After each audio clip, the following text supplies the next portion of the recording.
I don't know. Here we go. And we're back with another episode of Agent Smith Talks About Things with Meandering Answers. What's up, dude? Hello. How are you? Oh, mixed bag. How are you? Can't complain. Yeah. Yeah, let me know how the sound is. Okay, did you do something different this time? I plugged in an Ethernet cable. I thought maybe it might be the Wi-Fi Mm-hmm. causing trouble, so we'll see how that goes. All right. Well, already it sounds pretty crisp. Oh, good. Yeah. Well, nice having you on. It's been a hell of a week. I've had some of the best streams I've ever had this week, and then Cool. some llama drama stuff that kind of this and that happened, but that was more like real life stuff. But personally, I'm doing good. Life is going pretty well. It's great to be in the saddle making content and this and all the other things. But the world. So apparently things have been happening, people talking about stuff. What's going on? So my layperson's vaguely browsing titles of articles is that the Russia investigation has made progress, but it's not quite clear who the big fish is that they're trying to get, or even what the grand scheme of what they were trying to do was. Which we talked about this in some previous episodes. The FBI is trying to find out if people broke the law specifically, not about whether there's some plan to collude in like a conspiracy type of way. It's more about which rules have actually been broken so we can convict people of stuff. So that's more of the deal rather than proving that the Republican Party is evil to the core all along. Mm-hmm. Which I think is what some left-leaning people hope for, but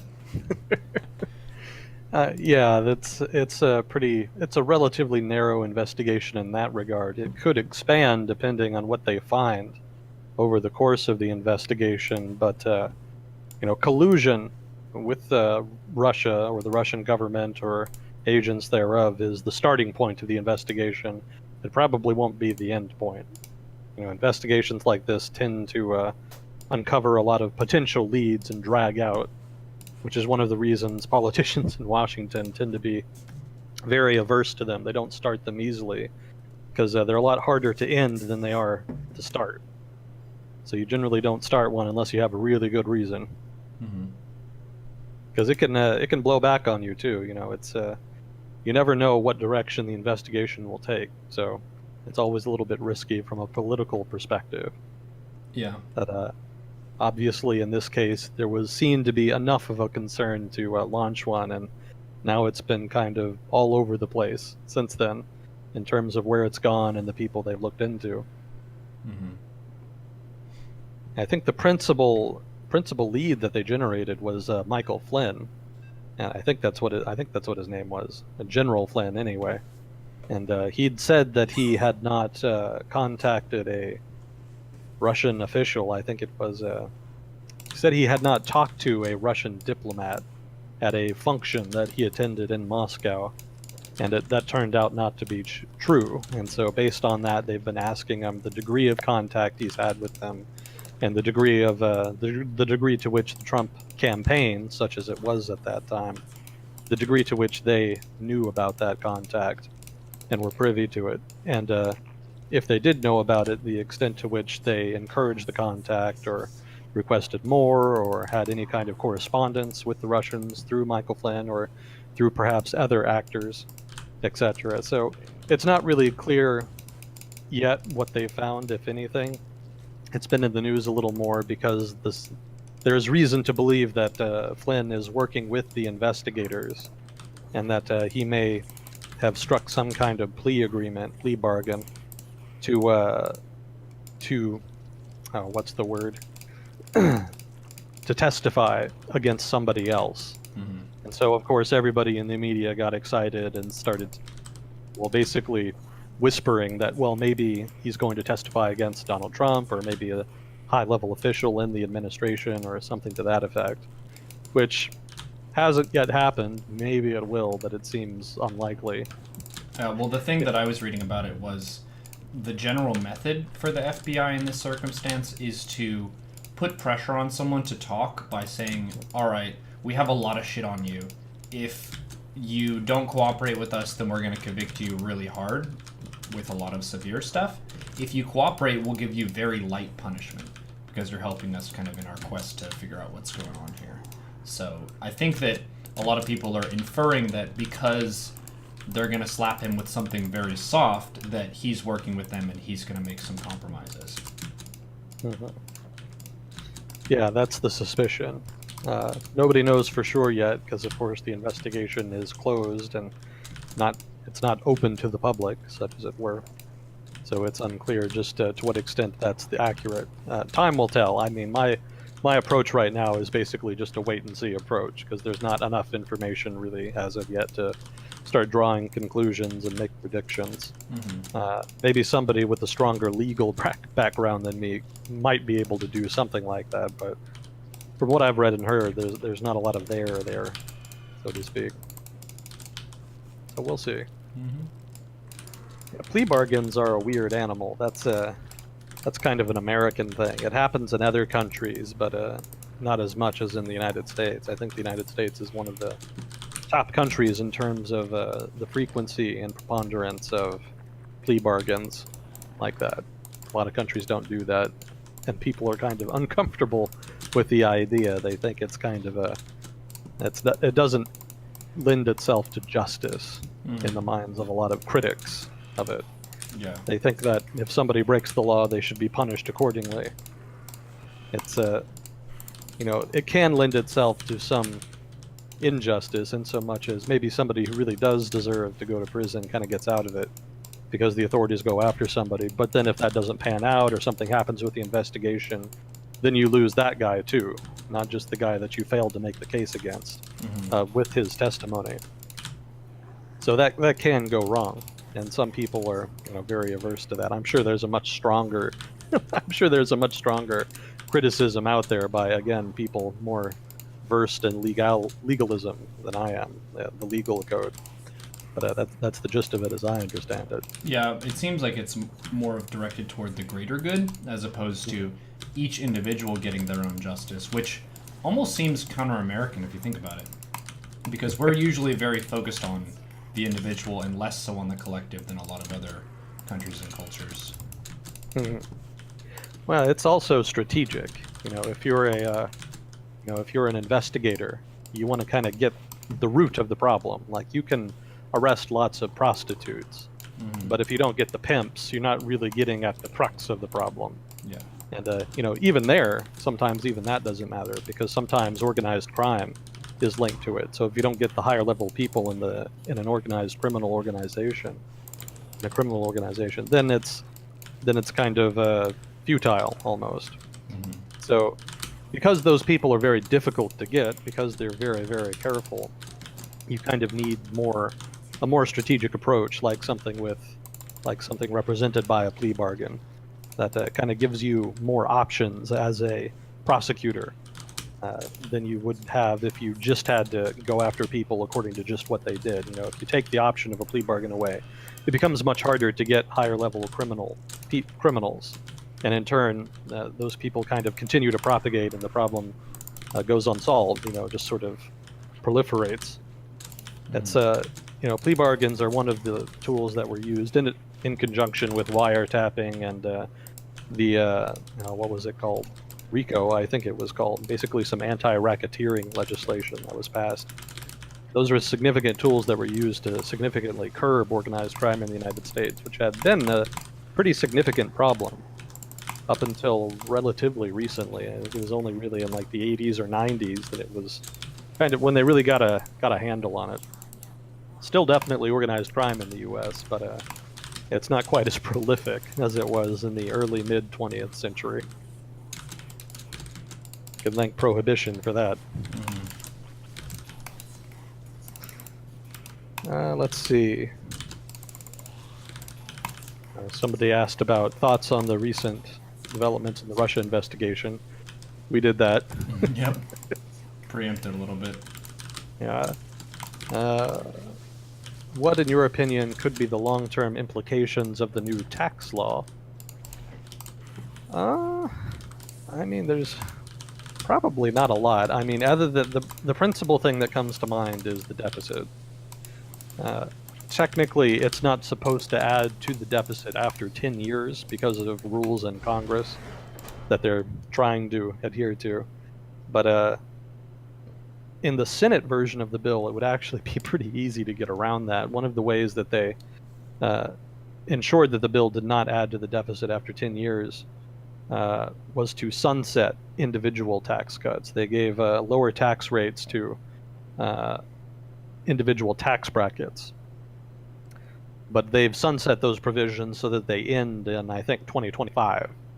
So because it ends basically after a few years, hypothetically, that will not further contribute to the deficit, that there will be more revenue generated from the recension of those tax cuts. But the trouble with that is that in 2025, it would be easy to just pass new tax cuts. You could just re-implement them after they kind of fade out with a new vote, assuming you have the votes anyway. So in that sense, you would be adding to the deficit long term, but it would not be the original bill adding to the deficit.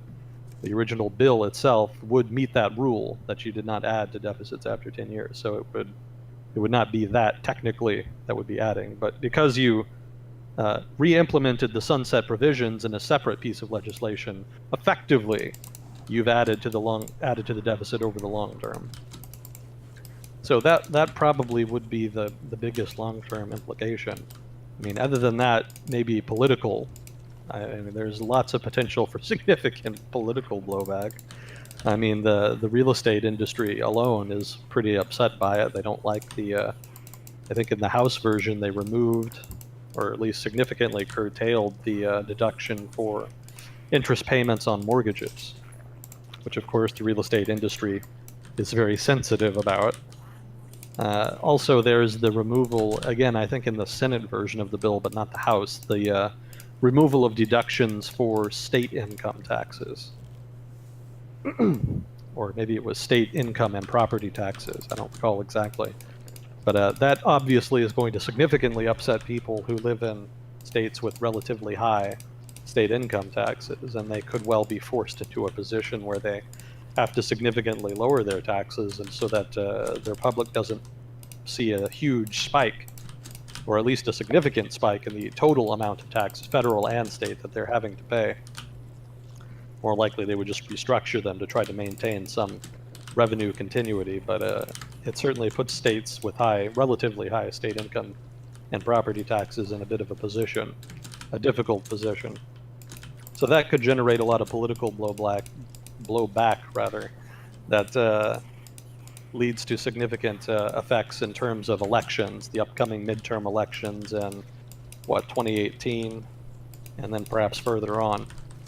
But as far as economic impact, well, let me think. I mean, one of the things that the bill is really meant to do is to improve the competitiveness of U.S. corporations, because they do have to pay a relatively high corporate income tax than that compared to other peer countries, to the rest of the developed world. So hypothetically, they have more incentive to invest, more incentive to repatriate profits from overseas. I think the House version actually removes taxes on overseas profits, which brings the United States into line with most other developed countries, most countries in Europe and Japan, etc. If I recall correctly anyway, if I'm remembering this right, those other countries, peer countries, do not tax overseas profits of their firms. That's something that we do uniquely, at least for the developed world anyway. And again, I'll throw in this disclaimer here. I'm not an expert at a lot of the things that I talk about here. We talk about, these are things that I've read about, have some exposure to, varying degrees of exposure. Some I know more about than others. But it's meant to be more of a conversation, and people listening or in chat are encouraged to contribute. If I say something stupid or wrong or whatever, feel free to add in. By all means, if I'm wrong, I want to know more than anybody. So I respect and appreciate people contributing in that regard. So anyway, I think it is the case anyway that most other countries don't tax overseas profits. So that provision in the House version, I think, was removed. So basically, corporations will be more competitive, and they'll see a lot of these disadvantages that they faced removed. Again, uniquely American disadvantages. So that could be a boon to corporate America in the sense they could become more profitable. They could do some things that they weren't doing. Maybe an investment they were on the fence about they could make that they weren't. They could then make or would go forward with doing that they might not otherwise have done. So in that sense, potentially beneficial to the overall economy, but well, probably beneficial to corporations. In terms of the effect on the overall economy, probably relatively limited. From what I've read, of the commentary from economists and other analysis I've read, it seems like it's not going to have a significant effect over the long run. It might have a short run effect, over the next 5 to 10 years that sees more economic activity. But over the long term, it'd probably be negligible. It's just it's not really enough, basically, by itself to really create some kind of economic boom. Also, it's not really clear what they would invest in, because corporations in the United States right now are not investing a lot of money. They're kind of sitting on a lot of cash and doing a lot of stock buybacks, that kind of thing. A lot of financial type activity rather than investing in the core business, investing in capital, expanding capacity, improving productivity, things like that, that expand economic production and generally are associated, those kinds of activities are associated with rising wages. So those kinds of things are not really happening. And because they're not really happening now, it's not really thought that having a new windfall of cash will kind of change the calculus. Again, maybe for some firms it will, but from what I've read, most of the anticipated effect is that it'll just be dumped back into the financial markets. Buybacks, refinancing, maybe some mergers and acquisitions, something like that. But probably not a lot of investment into the economy, because again, there's not a lot of investment now, and it's not thought that that's because of the tax rate. It's probably just more because of market conditions. A lot of corporations are in mature industries that have kind of reached capacity, or have otherwise are otherwise not in a position to do not have clear opportunities that they can dump a significant investment in and then reap significant rewards. If there were, you would expect then that there would be more activity going on now than there is. So in that sense, not a lot of long-term economic impact, I would expect. Maybe some of the individual provisions, revenue-generating provisions meant to offset the loss of revenue from the corporate tax cuts, those might have some, but I'm not really sold. It kind of depends on which version makes it. The House and Senate version have some pretty significant differences. In fact, I kind of wonder if it'll get passed at all, because the different versions are so different. It might well be that the Senate and House really can't reach an agreement that is acceptable to enough representatives and senators to get the votes they need. Probably could pass the House, but the Senate is kind of the choke point, and I don't know that they can square that circle, but we'll see. The Senate passed their version, and that in and of itself was something of a minor achievement. So we'll, again, whatever the final version looks like, it'll be easier to tell what long-term impacts the bill has once we kind of have a set bill to look at. But the individual provisions that I know about in the House and Senate version are not in and of themselves really impactful over the long term. Taxing endowments for very wealthy universities, they can probably handle that. Even the removal of the mortgage interest rate deduction, even that is only going to affect, I think, something like 5% of households. From what I read, there was some think tank that, again, the loss of the state income tax deduction, state income and property tax deduction would probably be the most impactful. That could lead to a lot of political churn as states kind of contort their finances to meet the contingencies that change would incur. So, economic, political, and fiscal Those would be the principal impacts over the long term. And again, like I said, not that substantive really. It's not going to crush the United States. The economy will continue to clip along. It's not going to be a big disaster. It's not popular with a lot of people because certain groups kind of get short shrift. But that's the nature of the beast. Whenever you pass legislation like that, inevitably somebody's going to get pissed off, especially when it comes to taxes. So make of it what you will. I'm not going to tell you what to believe. I totally understand people being opposed to it, and I understand people supporting it. Most of the people I've read are pretty ambivalent on it. It's not a big sea change.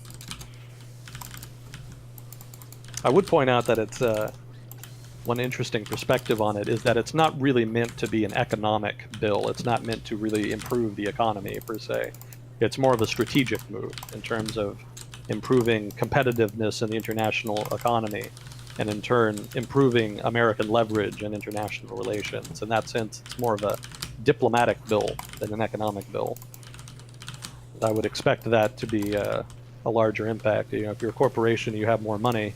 Maybe you don't invest it in the business, but maybe you can do more overseas. So in that sense, the bill could significantly improve competitiveness of American corporations in overseas markets vis-a-vis international competitors. So that's an angle I haven't seen as much, but I think it's important, and I think it's more kind of what a lot of legislators who are pushing it kind of have in mind, as much as they might say otherwise. I understand there's a whole other debate out there. Politicians very rarely are upfront about the reasons why they push legislation. Generally, there's an ulterior motive. There's an innate motivator that kind of leads them to push legislation, but then at the same time, because, well, politics being what it is, they also have a simultaneous parallel campaign that they wage to try to convince people and other legislators to support it. And generally that campaign, that public relations campaign, and the motivations discussed therein bear little resemblance to the actual reasons. And sometimes that's, for the best, sometimes it's not. It varies, but it's just kind of how the sausage gets made in Washington. That's sort of how the process works up there. So let's see. Do you think there will ever be punishment for high-profile people who have committed federal crimes but have remained out of prison so far? It's an ambiguous question. That could. I imagine there's a lot of people who have broken federal crimes but aren't in prison. I'm sure a lot of those would probably be white-collar criminals of one sort or another. It depends on what kind of people you're referring to, because that's a very large group, I'm sure. There's always a very large group of people who have broken the law or are breaking the law but haven't been caught yet. So whether or not they'll ever be caught, who's to say? I don't know. Generally, the white-collar criminals are the smarter ones. They're pretty good at not getting caught, and when they get caught, they generally have a pretty good defense. If you're smart, and I'm not encouraging white-collar crime, but one of the reasons it's hard to convict them is because they anticipate what prosecutors will look for, what they'll look at, what specific laws they're breaking, or they'll kind of toe the line, so to speak. They'll break the law in such a way that it's ambiguous that they're breaking the law, so that if they are caught, it's difficult to prosecute. That ambiguity is a very good defense. And a lot of white-collar criminals and their very expensive legal teams use that very effectively. So in terms of will there ever be punishment for high-profile people who have committed federal crimes, it just depends on the people involved, how well they hedged their bets before they got caught, and the prosecutors, how much they want to go after them and how much evidence they manage to get. Again, I'm not exactly sure which high-profile people you referred to. That could be high-profile people committing political-type crimes. Maybe you're referring to collusion, for example, or some such. It could be economic-type crimes, again, the white-collar style. So I mean, federal laws, that also encompasses drug laws. So hypothetically, you could be referring to a high-profile, drug kingpin, Mexican cartel member, something like that.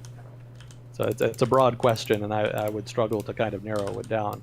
It might be that you have someone specific in mind that I should be able to assume. Maybe it's clear I should be able to infer the meaning there, but I can't come up with anything off the top of my head here, so I apologize if that's the case. Thoughts on decriminalization of prostitution, a la New Zealand? Yeah, I've read a little bit about that. It's, on the one hand, the idea is that you reduce violence against the prostitutes. You give them a safer work environment by giving them a regulated industry in which to work. But on the other hand, it's not a panacea. It's still quite possible for pimps to manipulate women into prostitution, to keep them there, to abuse them. So that happens even in a legalized environment. In fact, I was reading a BBC article about a prostitute in New Zealand, talking about how she used to support legalization, but that when it happened, she started, after it happened, she noticed that things weren't really changing, and after a while, she started opposing it because she thinks, just the industry in and of itself, in her opinion, just lends itself to violence against women. If you're a powerful, in control woman who knows what you're doing, and you want to be like a high-end escort, and you've got a pretty good arrangement, and you can do it safely, kind of on your own almost, or in an agency that you trust. That's kind of workable, but that's not the kind of prostitution that's causing the problems. The kind of prostitution that's causing the problems is sort of the street prostitution. Or if you live in the United States or a developed country, more of what like Backpages.com style prostitution. That's a lot of the women involved in that are kind of led around by the nose by pimps. They're manipulated emotionally. They're taken advantage of. A lot of them come from disadvantaged backgrounds. They're runaways from home or something like that. They're drug addicts. Basically, they're very vulnerable to manipulation, and successful pimps are very, very good. I've even heard stories about some of them taking courses in psychology to be better at manipulation. So that particular problem is not resolved by decriminalization. In fact, a lot of pimps of that variety might even just avoid the regulated industry entirely so that they can continue to operate underground to skirt those regulations. Because obviously abuse would probably still be illegal in a regulated industry, a regulated prostitution. So they could just go back underground where they already were and we're already operating and turning a profit and just continue doing what they're doing, in which case nothing really changes for those women who are already suffering. But women who are kind of more formal and didn't have as much of a problem, those sort of the escort service type prostitutes, their situation improves a bit because they're kind of in a legal gray zone. Technically escort agencies are legal, but they're not supposed to sell sex. They're supposed to come to your house or go out with you or whatever it is you're technically hiring them for. But after that, they're supposed to just go back to the agency. They're not really supposed to stick around and say, oh, hey, I'll have sex with you for such and such amount of money. That's the loophole because you can't tell what happens behind a closed door. So, once they go to your house or your apartment or whatever, then it's their word against yours, and probably neither of you are going to go to the police complaining about it unless something goes terribly wrong, and even then it's a problem because then, it's kind of hard to go to the police complaining about being victimized while you were committing a crime. That also, to be fair, is another argument for legalization. It brings the whole thing above board so that if somebody does steal from you as a John or as a prostitute or commit an act of violence, then you can go to the police without saying, oh yeah, I was committing this other crime while this happened. So if it's legal, you don't have to worry about that, and you can gain access to the justice system, to the police, etc. And then you have more deterrence against activity like that.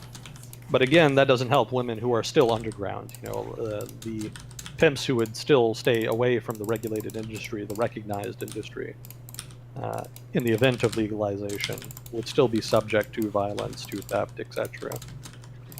So, A couple things that I still, know about it.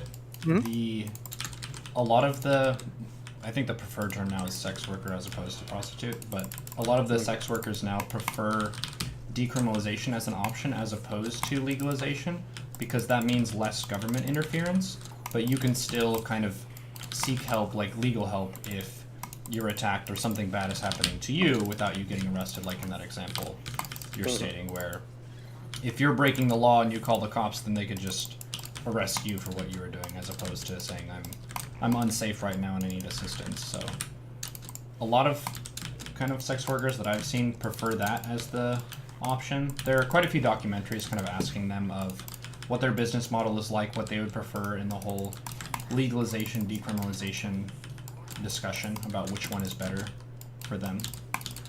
So it's interesting. There was a world map that was posted recently that showed the different status of legalization, decriminalization around the world, which countries had it legal. In some countries, it's legal to sell, but illegal to buy. And that's kind of that effect where they won't be arrested if they report someone for like being violent against them, for example. Yeah, that's an interesting distinction: decriminalization versus legalization. There's a lot of experiments going on in Europe right now. I remember Germany, I think, just legalized it pretty much outright, which has been something of a problem for them. And then I think Sweden made it illegal for Johns to solicit prostitutes or sex workers or whatever is the appropriate term there. I'd struggle to remember more specific examples than that. The Netherlands is the famous example, in Amsterdam, but I don't remember specifically how that works. And it's not as legal as you might think it was, if I'm remembering it correctly. It's not like you can kind of just go and do it. It's more something they turned a blind eye to, sort of similar to marijuana, I think. Yeah. Yeah, the Dutch are more conservative than they have a reputation for. It's, anybody who's heard of Geert Wilders knows that. But yeah, I'd have to read up on it to give a more detailed answer than that as far as decriminalization and legalization of prostitution. Just some general thoughts some general vague thoughts on my part. I think Neuro here gave a better rundown as far as a more specific policy look at it. Let's see. Can you talk about the different bills in the House and Senate? How the different bills in the House and Senate get combined? Is there still a chance the bill fails? Yeah, this is a little bit what I was talking about before. There is still a chance the bill fails because the process of reconciliation is the process by which Senate and House bills are basically combined into a single bill that the House and Senate can then vote on. So basically there will be a reconciliation committee, there will be representatives and senators who meet together, they discuss different parts of the bill, what should be taken out, what should be put in, etc. And then eventually they hammer out a common version that they'll send back to their respective chambers and then vote on. So it'll be that final vote on the reconciled version that will determine whether or not it becomes law. And if that does not get passed, then the whole effort will have been in vain and nothing happens. And so yeah, definitely there's still a chance it fails. And again, my personal prediction is that it might well fail, is that it will fail. I'll put that out there as my prediction. My predictions aren't generally very accurate, so I wouldn't bet money on it, but yeah, I don't know that they'll be able to kind of square that circle. There are pretty significant differences in the two versions, and I don't know that the Senate will accept whatever reconciled version comes out of the reconciliation process. So let's see. That's what was the purpose of quantitative easing in the wake of the 08-09 recession? Why hasn't it caused inflation of prices? Quantitative easing. Yeah, so the purpose of quantitative easing in the way, and I guess I should explain quantitative easing for anybody not familiar with the concept. But basically, the way, well, there's kind of two quantitative easings that I'm familiar with, because I remember reading about it in college. But then there was sort of something else. Basically, what the Fed did, they called quantitative easing in 2008, but that wasn't quite the textbook definition that I'd been familiar with. So the textbook definition that I remember, and may well be remembering incorrectly, again, I encourage people to jump into chat if I'm saying stupid shit, by all means. But if I'm remembering correctly, quantitative easing is when a central bank, in the United States case, the Federal Reserve, uh, increases the money supply by, and well, again, in the Fed's case, they'll basically buy assets from banks with reserves in the Federal Reserve. And in doing so, they inject cash into the monetary system. So the supply of cash increases, generally interest rates go down, it's easier to kind of get a loan, and so that then stimulates the economy. It lends itself to more economic activity. So that's sort of the textbook definition.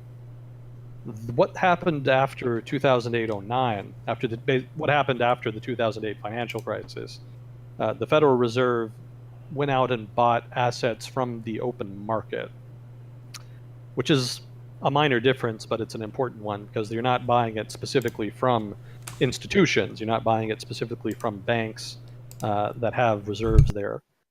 You go, basically, the New York Fed specifically, which is the branch of the Fed that engages in open market operations. The New York Fed went into the open market and started hoovering up assets. And the idea was, one, get more money into the system than you would have otherwise, just throwing money onto the market. And then again, increasing the money supply, lower rates, easier to get a loan, stimulating the economy, etc.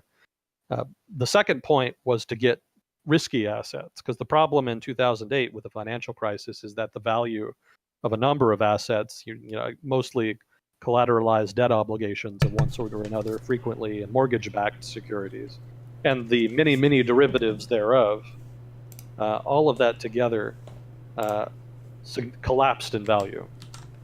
And the result was that a lot of banks and other financial institutions' balance sheets were very near to insolvency. So in order to rectify that, the Fed pulled those risky assets out and basically removed that threat from their balance sheet. Part of the problem isn't just that the valuation was lower and they didn't have it quite enough to meet their debt obligations.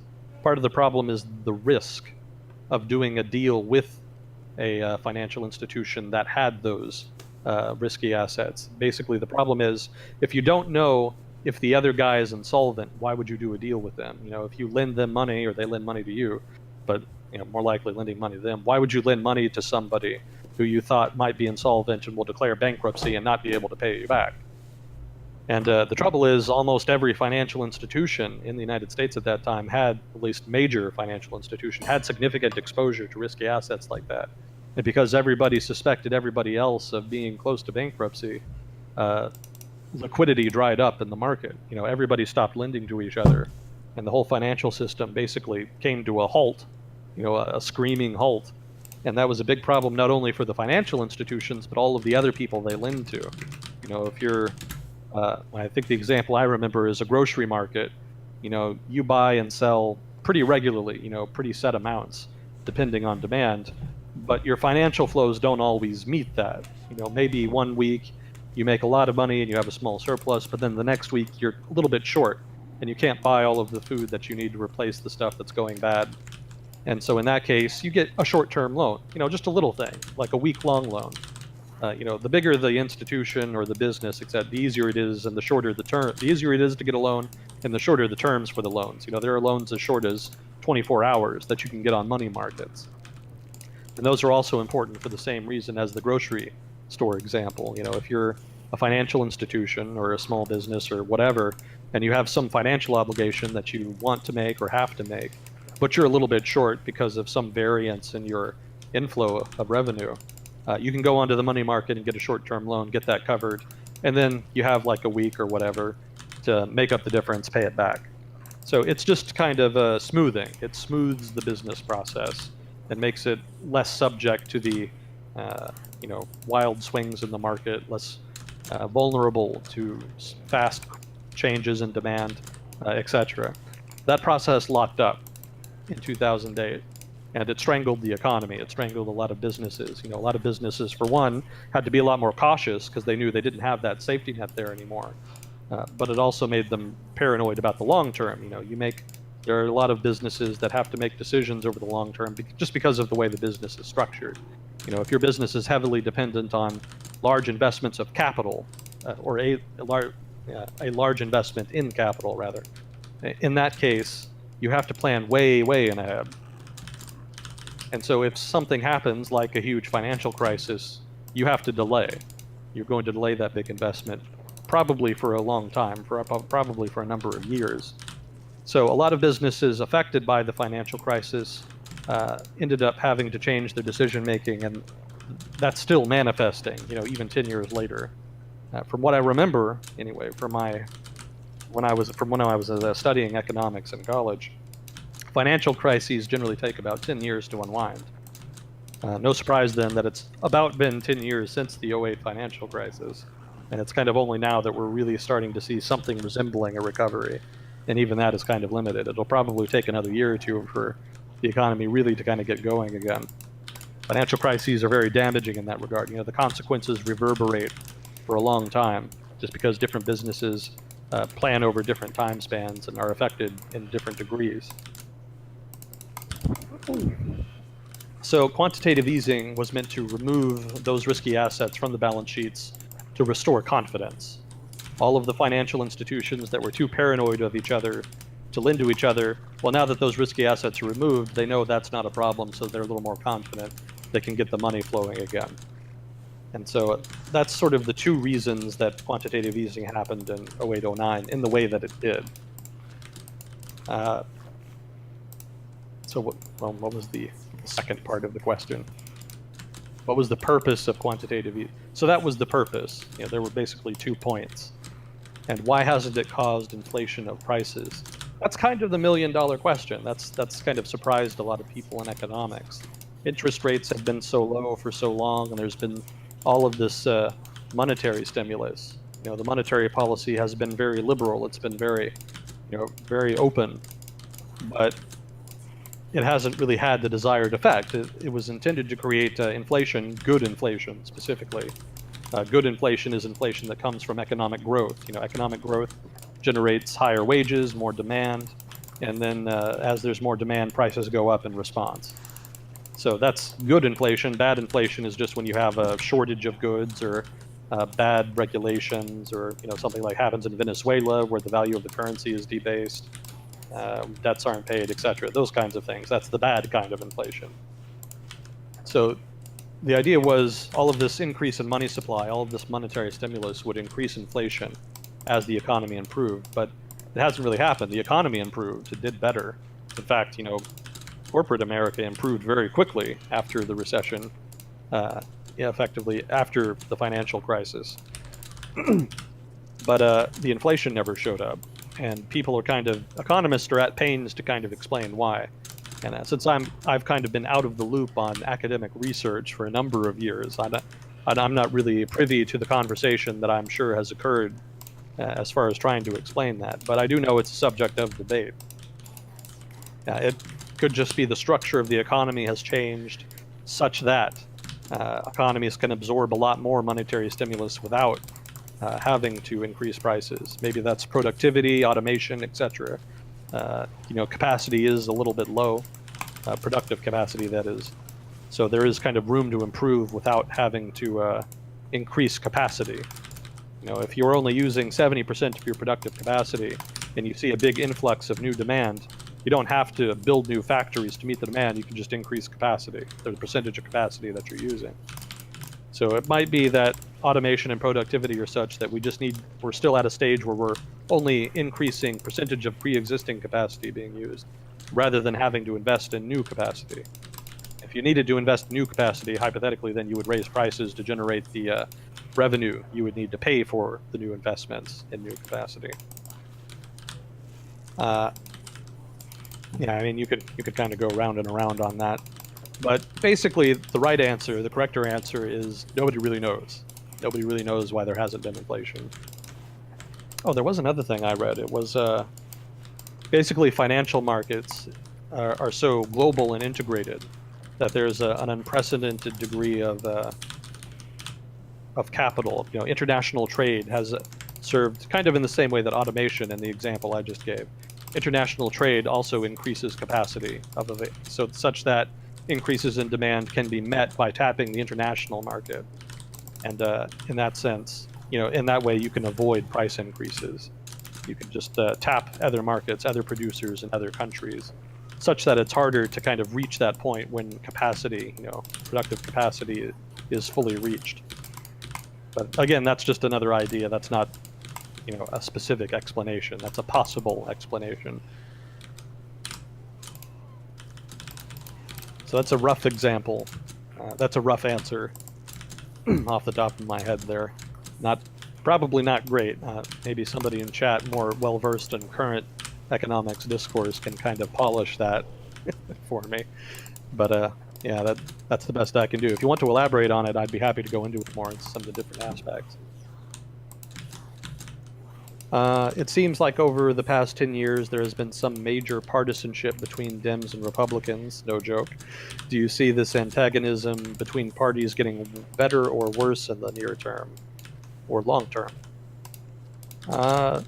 You know, that's another $1 million question. What is the future of American political culture, if not political culture in the developed world generally?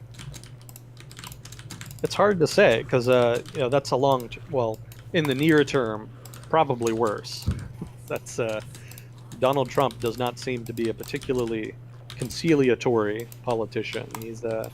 He seems pretty hard-edged. So he plays the game very well, such as it is. It's just that the game is kind of self-destructive as far as the nation, the national interest, the political culture, etc. So over the short term, probably worse. I don't think that would surprise anybody. I don't think that's a particularly controversial answer. Over the long term, you know, that's the bigger question. And you know, ideally, the current trend, the downward trend in political culture, will be arrested over the long term and will return to something resembling what you could call normal politics, or perhaps something resembling good politics, in so much as one can conceive of something resembling objectively good politics. Yeah, I don't know. There's too many variables over the long term. I think last week we had a number of questions about events over the long term. What's going to happen 10 years from now, 100 years from now, 1,000 years from now? And you know, in every case, the answer is uncertainty. You know, it's uncertain because of all the different variables. If there were to be a sort of civil society renaissance in the United States, a kind of civil society great awakening, to borrow the title of a previous event in American history, of a religious nature in that case, if that were to happen, then there could be a shift in the trend that could kind of balance things, such that discourse improves, such that expectations of the political system are adjusted to what's reasonable rather than, you know, pie in the sky. If that were to happen, then partisanship would probably decline, at least some. Probably never go away completely, but it would decline. It would not seem quite so threatening as it does now. It would return more to a nuisance.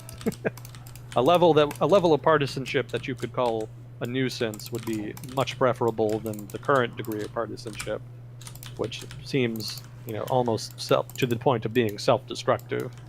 It's not quite at the point of being substantively damaging, but it's kind of on that track if it continues to get worse over the next 5 to 10 years. But it's impossible to tell whether or not that, you know, a resurrection and, you know, civil society awareness, it's impossible to tell whether or not that will happen. You know, perhaps things get bad enough that the public sort of recognizes it and tries to rebound.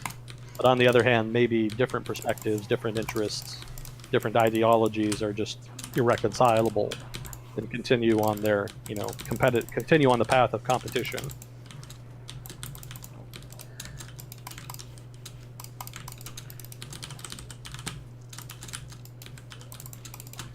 Let's see. This is sort of a meta question, but where do you get your news? Now, there's no one place. Yeah, I think we've talked a bit about it before. There's no such thing as sort of a fountain of youth equivalent of information, right? There's no one true faith, so to speak. You just have to try lots of different things and be skeptical. Well, what about Comedy Central? Isn't that the place to go? Even Comedy Central is suspect. Yeah, every source of information and news is biased. There's no such thing as an unbiased source of news. That does not mean that a biased source of information, that you should not read a biased source of information. Just understand the bias while you're reading it or watching it or consuming it, whatever form of media it is. When you're trying to absorb information, just be aware that you're receiving it from an innately biased source, and try to be aware of that bias and kind of control for it. Don't take things as gospel truth. Just be skeptical. Ask questions, follow up, do further reading, that kind of thing. The more of that you do, the more skeptical you are, the more knowledge you bring to the table beforehand, the less susceptible you will be to misinformation or manipulation, outright manipulation. And this goes for me too. I don't want anybody listening to listen to me and just take everything I say as gospel truth. I encourage and want criticism. I encourage and want more information in return, counter arguments. All of that is constructive. That's how we improve. In this case, that's how I improve. But you want criticism in order to understand what you could do better and then to improve accordingly. And so that's the same process you should apply to the news and information. Go out, criticize different sources, understand what they do well, what they do badly, what they distort, what they leave out. One of the arguments I've heard before is that, well, just read both sides and then you'll have the full picture. If you read a news source from one side, or one source that's biased to one side, then take a news source that's biased to the other side and then just sort of average them out, and that'll be the truth. That's not true, and that doesn't work. And the reason it doesn't work is because that there are things that both perspectives will ignore. As important as what's said is what's left unsaid. Things that are either purposely or accidentally left out of an argument, or some information that's left out of a news article or some such. That information can be critical. And if you think you're getting all of the information from just by reading, again, quote unquote, both sides, so to speak, then you could well think you're informed when you're missing some critical piece of information that was left unsaid. This isn't an abstract concept, because political, especially partisan outlets, partisan news outlets, they have no interest in reporting everything. They have an interest in reporting things from a particular perspective, a particular narrative. And so if the narrative for one side leaves out something that's not important or is inconvenient, but then the other side also does that, then that's just an empty space. It exists in a vacuum. You don't get that. And that happens not infrequently, just because the nature of the competitive nature of political discourse in a partisan political environment lends itself to that, because it's not about what's unknown, it's about what's known. People argue about Benghazi, people argue about Hillary Clinton's emails, people argue about Trump endlessly, any number of things he's done. All of that is subject to debate. But then if you dig deeper, you'll often find bits of information that are not in that mainstream debate, and that's often very relevant. So you should always dig deeper, basically. When you read something, that should be the beginning point, not the end point of your journey. I think we said last week, knowledge is a journey, not a destination. So don't read thinking you're going to get the truth. Read thinking that you're going to get some information that's part of a much larger picture, that you'll have to continue consuming information and do further research to fully comprehend, or at least even begin to fully comprehend. But I guess that doesn't quite answer directly. The original question is, where do I get my news? So just different sources. BBC World News is probably the big one. Just because that's, if something important blew up, BBC World News will probably have it. I've been sending So- out your list of news links to subscribers whenever I post the VOD of our Agent Smith time, just to kind of have an Agent Smith information kind of quest for people if you're looking for a lot of the source for the answers you have, especially for current events questions. Because from what I understand, seeing your method, you're reading news really often, and stuff that you think is impactful and interesting, you just add it to the list. And a lot of that ends up being kind of the meat and potatoes of what we're talking about and like what happened this week or the past couple months kind of thing. Yeah. Yeah, BBC World News is kind of raw data. That's just individual things happening. Sometimes they do more insightful things, more analytical pieces, but a lot of the stuff I read is just sort of, all right, this was a thing that happened and it's relevant. Christian Science Monitor generally does better with deeper reporting. Generally, they'll report something that happens and then ask deeper questions, interview people. So Christian Science Monitor, I would highly recommend. That paper has a very good reputation. Don't let the name put you off. Some people don't like the fact that Christian is in the name, but it's not some it's not a partisan right-wing outlet. It's called Christian Science Monitor because it's like 100 years old. Christian Science was very much a thing in the late 19th century, early 20th century. It didn't have then the same connotation that it has now, the same political partisan connotation. So, highly recommend that. I don't read it as much as I should, though. Foreign Policy, that's a good one. That's just foreign policy sort of, I guess, news site. Roughly, it also has like a lot of opinion pieces and different things like that.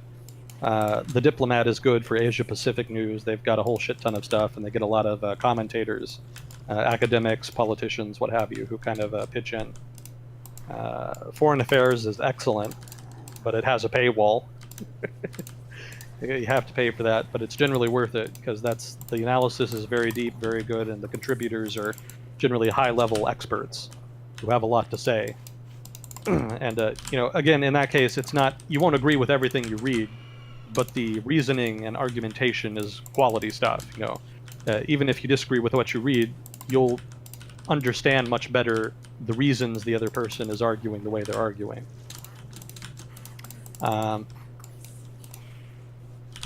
And I'm sure there's more if I thought about it longer. You can always find some market news, but I've never really settled on a good place for market news. Look this up, because I do have a list on here somewhere. Let's see. Oh, there's the New York Times and the Washington Post. Those are major media institutions. They're not really my go-to, but they do have significant what would the word be? Investigative, I guess investigative journalism, yeah. Yeah, they have a significant investigative journalism, which a lot of newspapers don't have anymore because it's not cost effective. You might not like WAPO or the New York Times for one reason or the other. I can certainly understand that, but they're very good in terms of the volume of reporting they do and generally the depth. Again, sometimes biased, sometimes not. Depends on the story and the issue, but it's important. There was a guy from the State Department who came to my college and talked about a career in the State Department, and one of the questions that came up is, what's sort of expected of you. And one of the things that's expected of you as a diplomat is that you read the New York Times and the Washington Post. And the reason isn't because those are like pristine, perfect news sources. It's just because those are widely distributed. Those are sort of the most widely read individual sources of information. And as such, if you're going to understand the discourse in international relations, you have to understand what's being talked about. And because the Washington Post and the New York Times set the pace for a lot of political discussion in the United States, if not the wider world, as a diplomat, it's important that you be aware of what news discussions are being introduced by those outlets, what new information they're releasing, what gets leaked, that sort of thing. So they're important institutional players, is what I'm saying.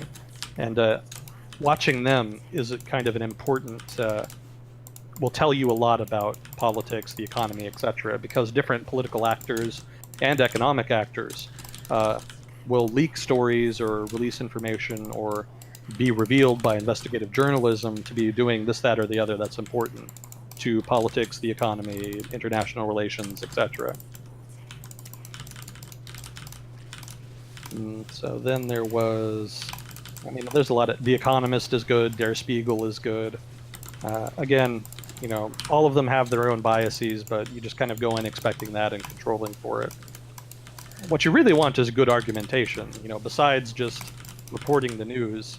If a news outlet or writer or what have you, reporter, is going to do deeper investigation, try to give a deeper explanation for what's happening, or even some actual analysis, you want it to be well argued and well reasoned, whether you agree with the conclusion or not. And so outlets that give more of that, good argumentation, good reasoning, those are more valuable. But they're also harder to find, and it's a lot more expensive from the business side of things to provide that. So yeah, it can be troublesome to find it. Think tanks are good for analysis.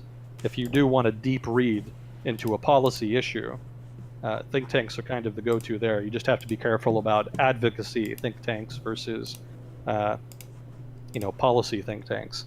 There are think tanks that strive to be objective. Generally, they end up having a bias of one sort or another, because invariably there are certain decisions you have to make when doing analysis that lend themselves to certain outcomes. And you try to be objective, but sometimes you kind of can't get around it. So generally, they end up having some bias, but there are some that strive to be as objective as possible. And then there are advocacy think tanks that are explicitly not trying to be objective, and they'll doctor their research, and they'll focus on very particular issues and try to advocate for certain policies to be implemented as law. So advocacy outfits can make good arguments. They can make good, they can do good analysis. You can learn from them, but you just have to be extra careful there, because they'll make very strong conclusions. They'll say X is the way to go. That's perfect. That's the ideal. And we have all this evidence for it. Well, the evidence is interesting. It's valuable. It has a role, but don't walk away with that conclusion. Probably you have to be really careful about that. Generally, conclusions are not so concrete from the more objective think tanks. They'll be a little more moderate, walking away from their analysis. But even there, you have to be wary. So again, that just goes back to being skeptical and being aware of biases. Also, it helps a lot if you just sort of, learn more, educate yourself, inform yourself over time, learn the specifics of issues, learn the technical side of things.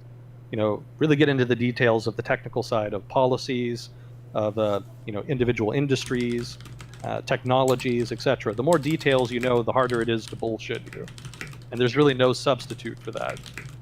When you walk in and you know all there is to know about something, you're going to be able to see all the different ways that politicians or analysts or whatever are trying to misrepresent things or have left something out, or etc. So there's no substitute for being just knowledgeable.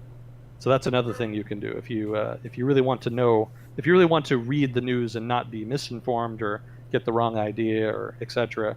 Being knowledgeable beforehand is a big edge. So be knowledgeable, be skeptical, and the other thing I said, I don't even. It's hard to collect all my thoughts sometimes. But yeah, roughly be skeptical and try to be as knowledgeable as you can, because that's the best way to try to get the most out of the information that's available. So if this person wants me to get more into that, I'd be happy to. Feel free to ask further to get deeper into that, or more specific sources, if desired. I can list them. But let's see. Where were we? What are your views on the effect from the Banking Act of 1933, or rather Bill Clinton's repeal of the law in 1999? Yeah, this is the famous, again, I hope I'm remembering this correctly. This is the famous Glass-Steagall Act, which, all right, Glass-Steagall Act, that was, I believe, it removed limitations on investment banks and regular banks. It used to be that if you were a regular bank, there were limits on what you could do in terms of investing your depositors' money into speculative investments, things like the stock market, etc. And that was removed in '99. On basically, the argument was a free market argument. Less regulation will encourage the financial sector to innovate and money will be more readily available, loans will be easier to get, more businesses will be able to engage in activities they would not otherwise be able to get funding for, et cetera, et cetera. Familiar argumentation. So the effect of its repeal probably did contribute to the '08 financial crisis. I imagine that's the gist of the question. Being able to engage in more speculative investing made the bubble worse than it would have been otherwise. It probably would have still happened, I imagine, just because of the way derivatives worked and the way that the lack of interest on the part of a lot of investors in kind of really digging into the products they were buying, the collateralized debt obligations, and the mortgage-backed securities that they were buying. We went into that in more detail a couple weeks ago, but my view on the effect of the repeal of the Banking Act is that it did contribute to the financial crisis, and that it probably would have been better to not repeal it. I haven't really read much of any analysis on that specifically, so I can't go into too much detail on that. But I think it did contribute. There's probably an argument for something like a repeal happening, but with more of the protections of the original 33 Act being maintained. There's probably a free market argument to be made there. But in terms of public interest and in terms of avoiding the financial crisis, yeah, at the very least, something more strict should have replaced the act rather than a full repeal. I don't think that would be controversial. It's probably not a great answer to that, but again, I haven't read up on the Glass-Steagall Act enough to know its specific provisions, and haven't read enough analysis of it to really fully comprehend the direct impact it had on the later financial crisis. When Occupy Wall Street was a thing, I went to a couple of the protests in Dallas, and Glass-Steagall and Citizens United were the two pieces of legislation that I handed out pieces of paper just explaining what they were and why they were bad for us. So that was my little adventure in kind of being involved in the protest, political scene, that sort of thing. The thing that disillusioned me a little bit was that a lot of people were there and they had a lot of energy, but they didn't actually know what was going on and didn't have a clear, unified sense of what to fix. And I think that's a big part of why the Occupy movement was loud for a while, but it didn't really make a tremendous change. It represented something about our culture and at least a vague awareness that there are things that are wrong and that we should probably change. But it lacked the layer of specificity that I think leads effectively into policy making. Because ultimately that's what we should have been doing, is like, all right, not only this is what we want, but this is what we need to kind of be changed in order to move forward. I just tried to pick two. Michael actually helped me with that, Kukyo, with figuring out like what could we focus on providing people with and leaning on to have some directed sense of this is what we should change to fix this issue. People were just like, the rich people are too rich. Ah! Okay, that's like a timeless thing you could be shouting in the streets. That's not new. Yeah. So you've got to kind of figure out what is the loophole that the wealthy are using to their advantage that's widening the gap between the rich and the poor. Like, you're never going to have everyone always having the same amount of resource. It's not really practical or feasible. Some people might like that as a concept, but trying to find some balance between letting people who want to work and earn a whole bunch do that, but also not treading on the people who don't have quite as much, and really respecting the humanity of other people. It's a tough thing. Governance is a really tough thing. That's one of the funny admissions of Paul Ryan with a lot of the failed healthcare kind of bills and stuff that Trump's administration was trying to push through, is they went from being like, all right, we're going to do this and this and this, and a lot of the votes didn't go through, and they're like, well, it's hard to go from being an opposition party to a governing party. Governance is tough. Yeah, the difficulty with what did they call them? The Occupy movement. Yeah, like you say, there was a lack of focus. There was a lack of tangible political goals, and that's kind of been a trend.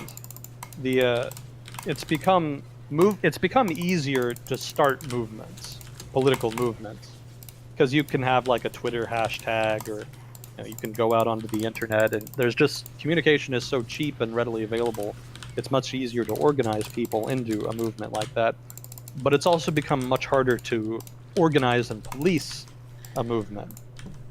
It used to be that you could say, okay, this person's in the movement, this person is in our organization, this other person is not, you're out of the organization. And you could kind of police it and narrow its focus, and you would have some kind of central leadership that could sort of facilitate that. And that generally lent itself to more successful politicking. The Twitter-style movements now, they get going, they get a lot of support, but then they lack focus, they lack leadership, and it just becomes more difficult to channel all of that energy into something that's focused, into some specific policy agenda that you can leverage into actual change. And, it may be that that's sort of a teething problem. It may just be that we're still early enough in this digital age that people don't yet quite know how to handle that, and that we're going to learn how to handle it, and that eventually people will sort of balance things out. There'll still be the sort of Twitter-style hashtag movements, but they'll have more leadership and more focus, and they'll be policed a little better, such that they are more effective. But we just don't yet quite have that expertise, it seems. And the Occupy movement was a manifestation of that weakness. It got a lot of people, but they weren't really able to go anywhere or do much, unless you want to count occupying some random park in downtown. They had some good chants. They were very noisy, and there were a bunch of people in suits who were upset that they were blocking areas, which they were very pleased with that, the Occupy protesters. Because that's progress, right? Blocking areas, preventing people from going in and out from buildings and this and that. No, in all seriousness, like you do have to inconvenience some people if you want to have a legit protest, but protesting is hard, and it's even harder to leverage that in a way that you can actually make substantive change. Protesting is a tool. Mm-hmm. And a tool is useless by itself. If you want to use a tool effectively, you have to know how to use it, and you need a plan. And a lot of people jump right to the protest without the plan or the expertise, and with the result being just more confusion than contribution. Again, that'll change with time as people become more familiar with the technology and the emergent dynamics of, what would you call it, digital crowd behavior, or whatever you want to call that. As people come to understand the dynamics thereof better, they'll be able to kind of design their approach to it accordingly, such that they're better able to shape that force into something resembling an effective political movement. But just not quite there yet. Protesting is especially problematic in a place like Dallas, because here it's a commuter city, right? You drive everywhere. So there's no one place where everybody walks. Like New York City is a walkable city. Everybody kind of walks wherever they need to go, or at least most of them do. And so if you have a protest in a high traffic area, lots of people are walking by and seeing you, and you're communicating with lots of people, you're impacting lots of people. But in a place like Dallas, because everybody drives everywhere, there's no one high traffic area where you can kind of do that. It's just very decentralized. So the impact of protesting is sort of mitigated here. So all those people in downtown Dallas, they were there. I knew they were there because I read about them. I heard about it on the news. There are people downtown. I never really saw them myself. The only time I did see them is when I went down there with you and Kukio, when you guys were handing out the pamphlets or whatever they were. And I just thought it was really interesting. It's an actual historical event to kind of be there and see that in person. But that was the only time I'd ever actually seen them in person. I never drive downtown. I'd certainly never walk downtown. Again, drivable city. So it just didn't have quite the same effect it had. The movement didn't have the same effect in Dallas that it had in places like New York or, say, San Francisco or some other such place, where it's not so much, where the city is not so reliant on commuting. I imagine people like in Los Angeles who were trying to protest probably experienced a similar issue. There are some people who try to address that by blocking streets. That's not a good idea. People get very upset with you. You know, if you're walking, you can walk around protesters. That's not hard. But if you're driving, you can't really drive around them if they're blocking a road, because there's a point at which the road ends, and you can't really drive beyond that. So then you either get stuck, in which case, you know, you're late, maybe you get fired. You know, it's problematic for a lot of people for reasons that are not political. And then the other option is to just drive right through them, which, you know, when you're dealing with cities that have populations of millions of people, you're inevitably going to get some hothead who just loses his patience and drives right through you. Or So someone it's- who specifically dislikes the nature of the protest, which we've had happen a couple times this year. Yeah. So that's a very dangerous thing to do. And again, I don't think it's particularly impactful in a commuter city. It's just not efficacious. Mm. So a different approach is needed. I don't know what that would be, but I'm sure we're kind of getting to a point where we'll have a different approach as understanding of digital culture, digital technology, telecommunications, etc. As our understanding of how human nature interacts with that improves, with exposure to it, we'll have institutions and different kind of protest movements will be designed accordingly that are better at that. That's probably the third time I've said that, so I should probably just leave it at that. Let's see. Oh, that came from Glass-Steagall. So yeah, that's again not a great answer to the Glass-Steagall question, but I would need to read more. So I apologize. I should know better. Barring a significant invention, is there any anticipation to have an economic boom? What makes economic booms besides invention? Economic booms are really hard to predict, but I don't know of any widespread expectation of an imminent economic boom. So I would say the answer is no there. There is a lot of potential for economic growth represented from certain industries. I've read that some people have argued that we're in the midst of a kind of fourth industrial revolution, because there's a lot of new technologies coming down the pipe that are, really affecting the process of manufacturing, the process of logistics, etc. That'll really change the way that's done. Things like 3D printing, and that's the main one I think of. It's been a while since I've read about it.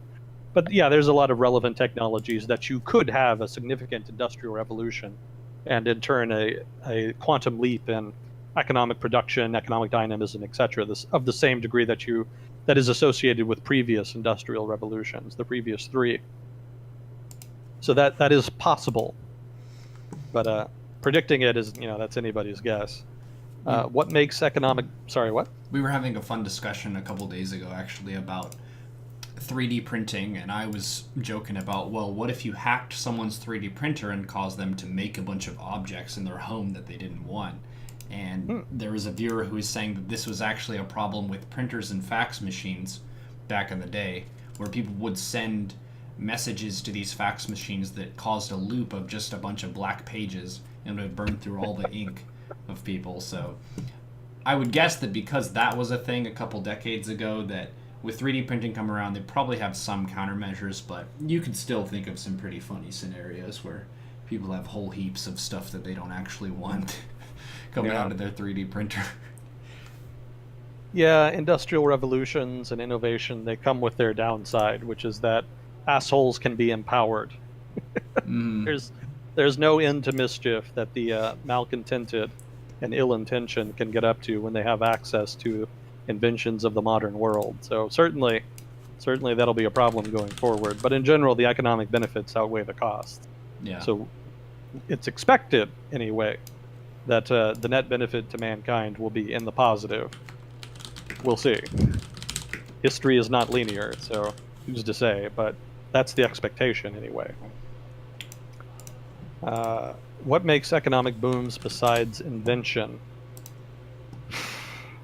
Yeah, it can be a lot of different things. It can be something like a political event, like deregulation, depending on the nature of the regulation in question. If there's a really restrictive set of regulations that have been suppressing economic activity for a significant period of time, then removing those can cause an economic boom. That's kind of what happened with China in the economic reform period. That's what could happen with Venezuela, depending on what happens in their future. It's what happened with Eastern Europe and the Soviet Union. There was a big economic boom. Well, there was a big economic improvement anyway in Eastern Europe. It's been more up and down in Russia since then. But that deregulation can lead to an economic boom, depending on the circumstances. Uh, what else? Tax, lowering taxes, that kind of falls into the same remit. Although I don't know off the top of my head, from my memory, that there's ever been a significant economic boom caused specifically by tax cuts. I think maybe somebody who knows more trivia than I do can dig that up, but I don't think there is. So, but anyway, tax decreases falls under the rubric of kind of deregulation. It's sort of government action, basically. Innovation is the big one, but you say specifically besides innovation. Access to a new market,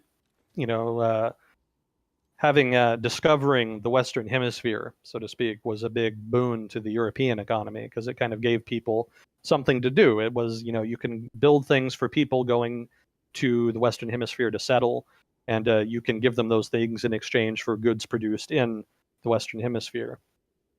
That's not entirely replicable now. We've probably discovered all of the continents, at least last I checked. But, new opportunities emerging, basically, in terms of access to foreign markets. That's kind of part and parcel with the Soviet Union. That's having access to Eastern Europe as a market, having access to China as a market, having more access to South Asia and much of the developing world. All of that lent itself to a huge increase in demand that then led to a significant economic boom over the course of the 1990s. So that's kind of geopolitical event, I guess. Let's see, so that's fiscal, geopolitical, again, ruling out innovation, so technological innovation. Those would probably be the main ones. Those would be your main drivers of economic booms, I suspect. Well, there's also animal spirits. That's a concept in economics. What drives people to really get optimistic about the economy and invest a lot of money and then do more things than they would have otherwise. Well, sometimes there's no specific reason. Sometimes they just feel confident. Sometimes there's just a boost in confidence for whatever random reason. And so then people start investing more, engaging in more economic activity, and then it kind of becomes a self-fulfilling prophecy. So then a boom can emerge from that. Sometimes that ends up resulting in a bubble because the optimism and expectations were not well founded, and then that kind of blows up in people's faces. But animal spirits, that would be another one. That's another that can also lead to an economic boom. So I guess those would be the main ones: animal spirits, possibly government action / fiscal action, geopolitical events. And again, somebody who has studied economics more recently than the past 5 years, like me, might know more about that, might be able to kind of add some points I may have forgotten there. Let's see. So quantitative easing.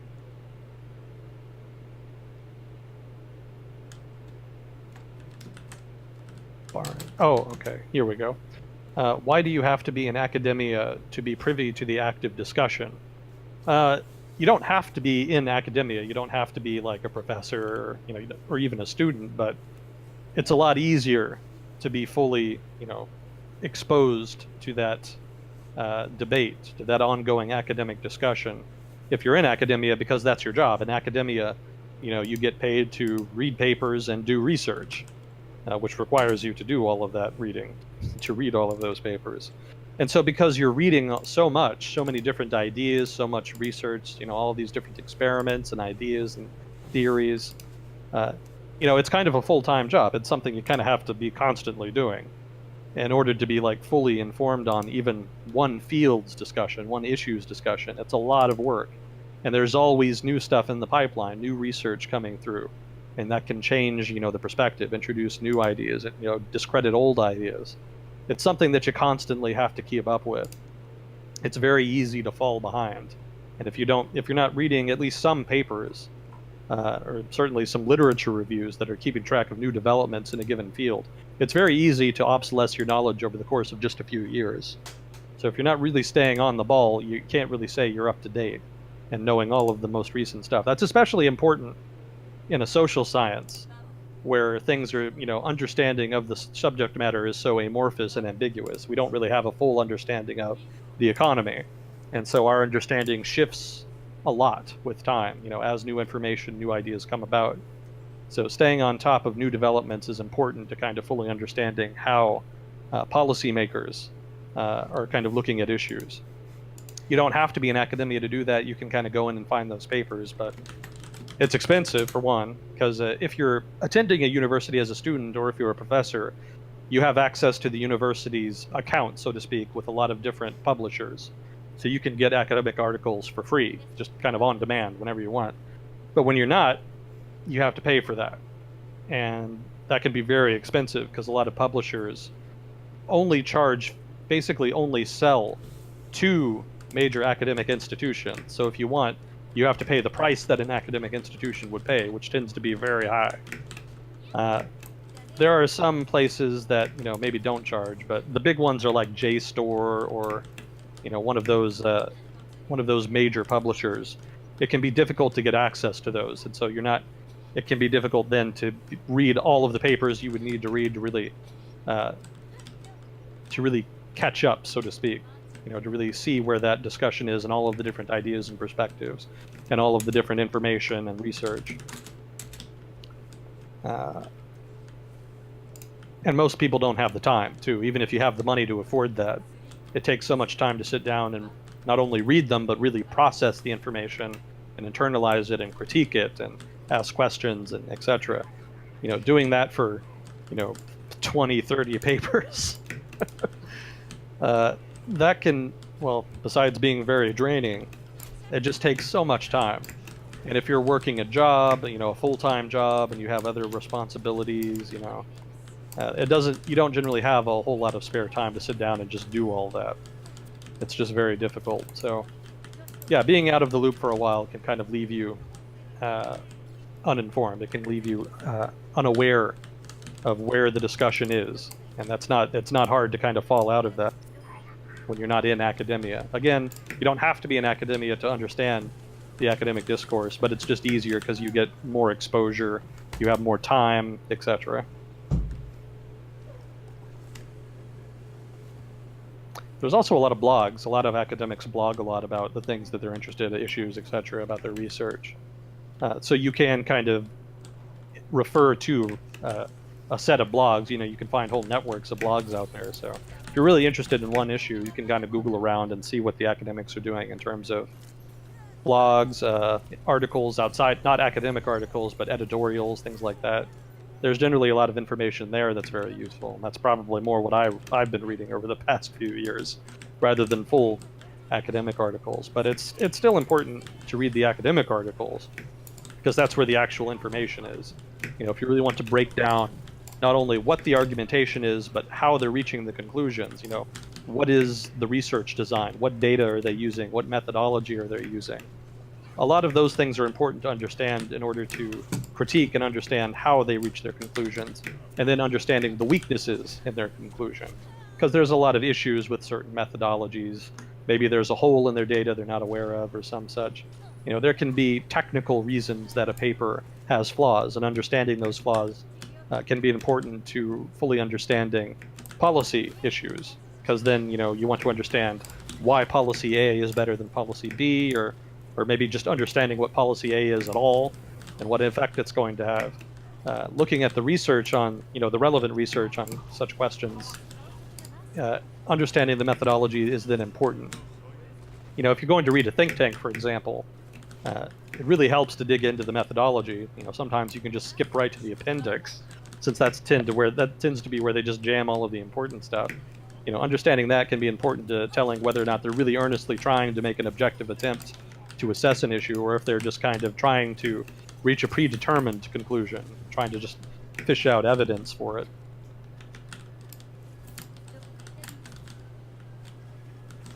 So that's kind of a long-winded answer to a very simple question. Basically, that's why. That's why it's, at the very least, that's why I'm not confident enough to speak as though I'm aware of that active discussion. I'm sure there's stuff I've missed, and that there's a lot there to be had if I were to kind of jump back into it.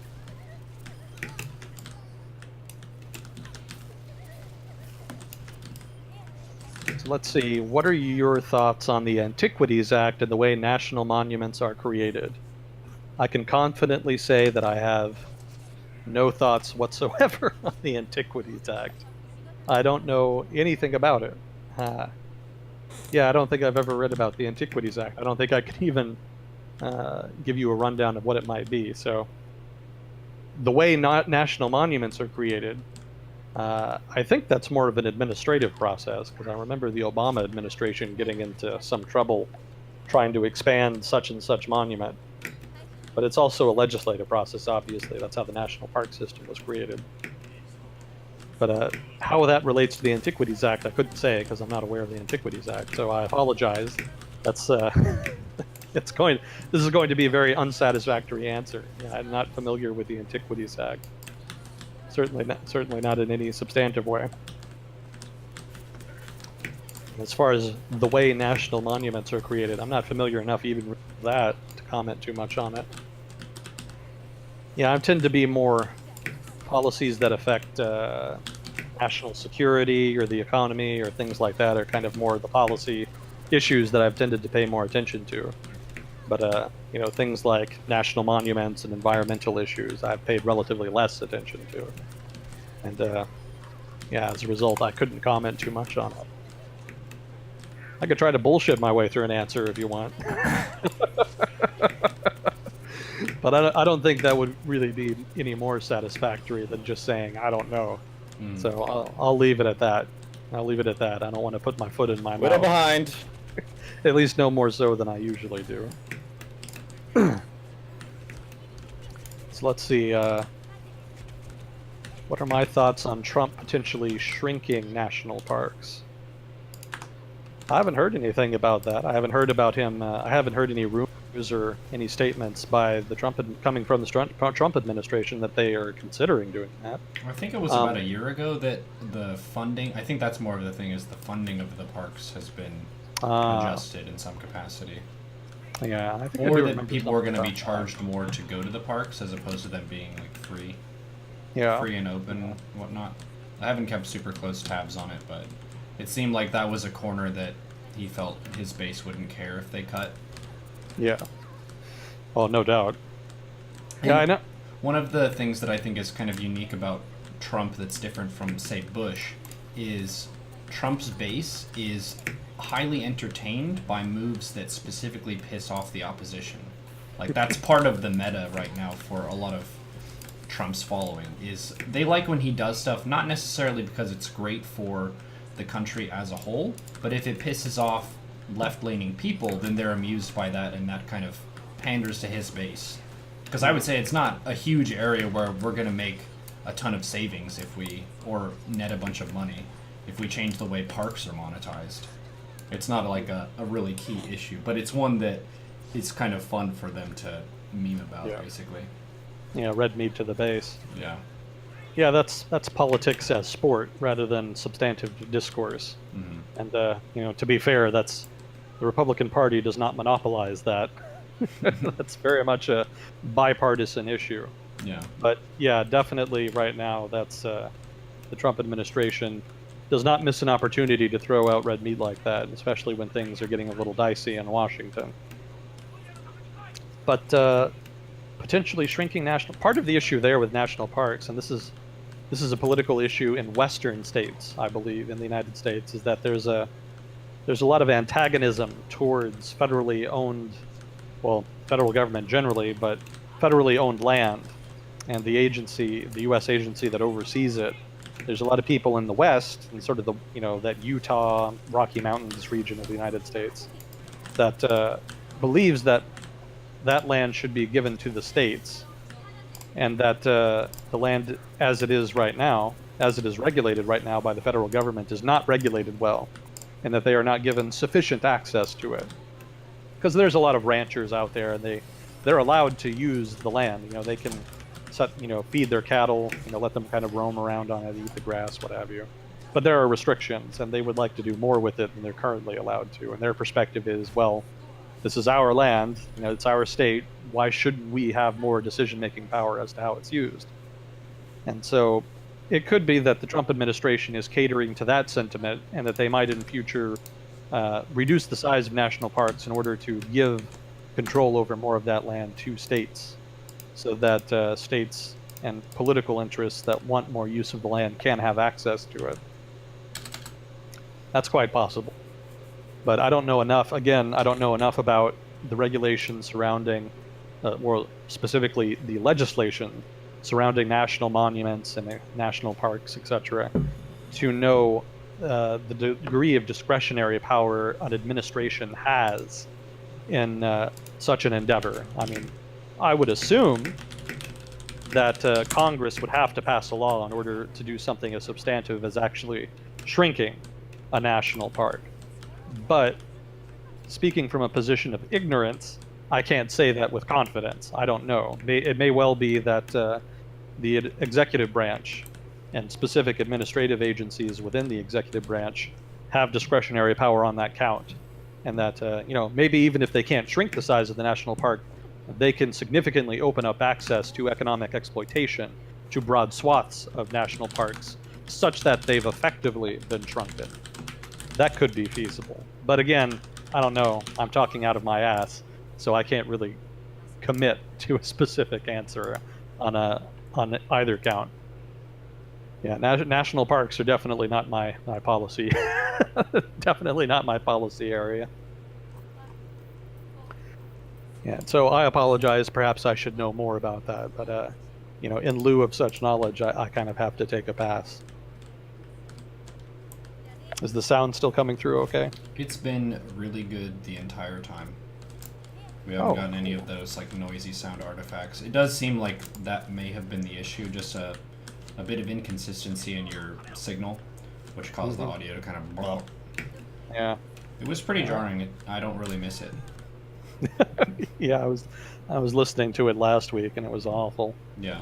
So, yeah, good old trusty Ethernet cable. Can't beat it. All right, I'll have to do that in future then. All right.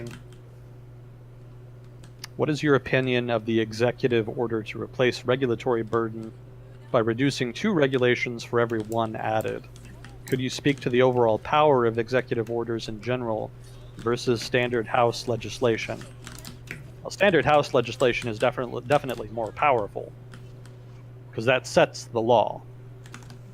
Unless it's unconstitutional, what Congress says goes. That is the law.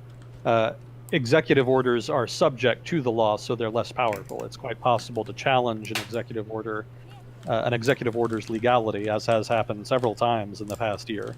So clearly executive orders are limited in scope in terms of what they can do. But given how much power the executive branch has and how much discretionary power it has, executive orders can still be very powerful, and they do have an advantage over congressional legislation because there's no committee, there's no vote. It's just the president writes it and it's done. It's out the door. So it's much easier to produce an executive order than it is to produce new legislation, which is part of the reason the executive branch has been growing so much over the past few decades. As the responsibilities of state have increased, so too has its discretionary power.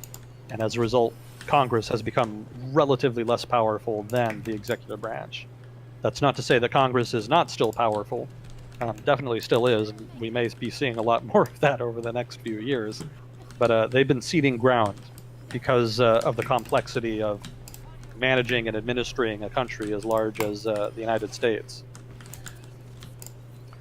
But as to the first part of the question, executive order reducing regulatory burden, reducing 2 regulations for every 1 added.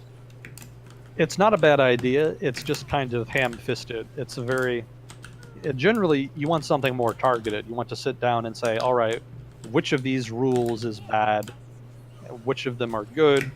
And so making government more efficient then is just a matter of targeting those bad regulations, or maybe just obsolete regulations. It's maybe not even that they're bad; they're just there's no point in having them anymore. For an example of that, Texas still has a what is it, rail commission, I think, just a government, an entire agency dedicated to rail, and it doesn't even regulate rail really. It's actually it's actually the agency that regulates the oil and gas industry, and it's just the fact that it's called rail and that it's technically a rail Texas regulatory. Railroad Commission. Yeah, it's a historical artifact. It's just an obsolete artifact of the past that nobody's bothered to modernize. Not an unusual phenomena in Texas. But regardless, yeah, it's not a bad order because there's a lot of fluff in Washington.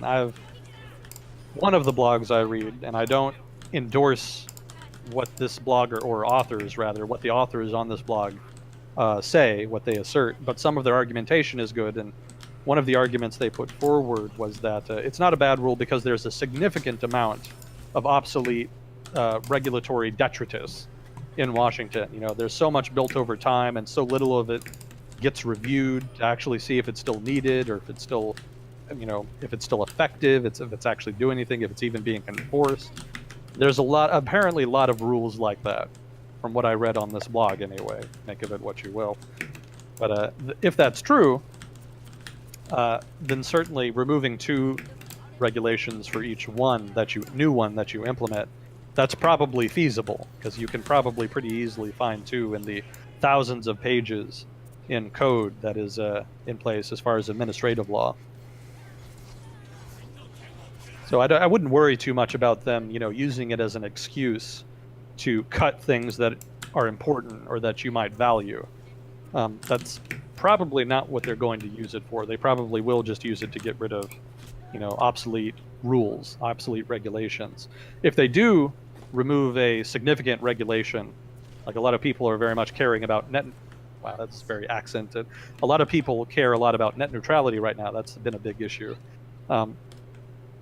In an example like that, that's not a manifestation of the remove 2 regulations, put in a new one. That's just, if there's something really important that they go after, they're going to go after it anyway. They don't need this as an excuse to do it. Again, the executive branch has a lot of discretionary power on this account, as far as what rules they can or can't change when it comes to administrative agencies.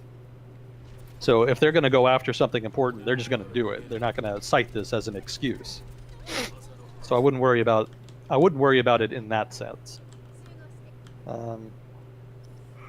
Yeah, I guess we could go into a little bit about administrative agencies and the role they play, but that's outside the ambit of the question. So I'll leave it at that. I hope that's a satisfactory answer. Please, if I don't answer your question satisfactorily, or if I miss a point, or if I'm wrong or something, please do elaborate, and I'd be happy to return to it and try to get more to the crux of what you want to get at. Let's see. What are your thoughts of Russia making moves on the Ukraine, or whether or not this is happening at all? Well, it's definitely happening. I mean, Putin came out and admitted that it was Russian troops who had invaded the Crimea. So that was a explicit admission of guilt. Yeah, I mean, they're clearly active in the Ukraine in that sense. The topic of the issue, the point of debate is generally more Eastern Ukraine, Donetsk and Lugansk. To what degree was the uprising there an actual uprising, as opposed to just Russian troops moving in with a couple of, puppets, a couple of people, locals who maybe wanted to be a part of Russia or some such.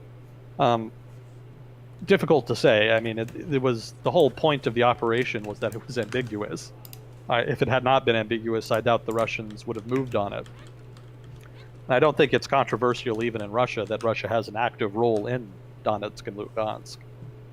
The point of disagreement with regard to Russia might be in the legitimacy of the uprising. Was it a legitimate uprising or not? You could go into that, but I don't have enough information myself to make such a determination. I don't think anybody does, because I don't think you can just kind of go there and do a poll and ask everybody and have them feel safe enough and confident enough to give you an honest answer.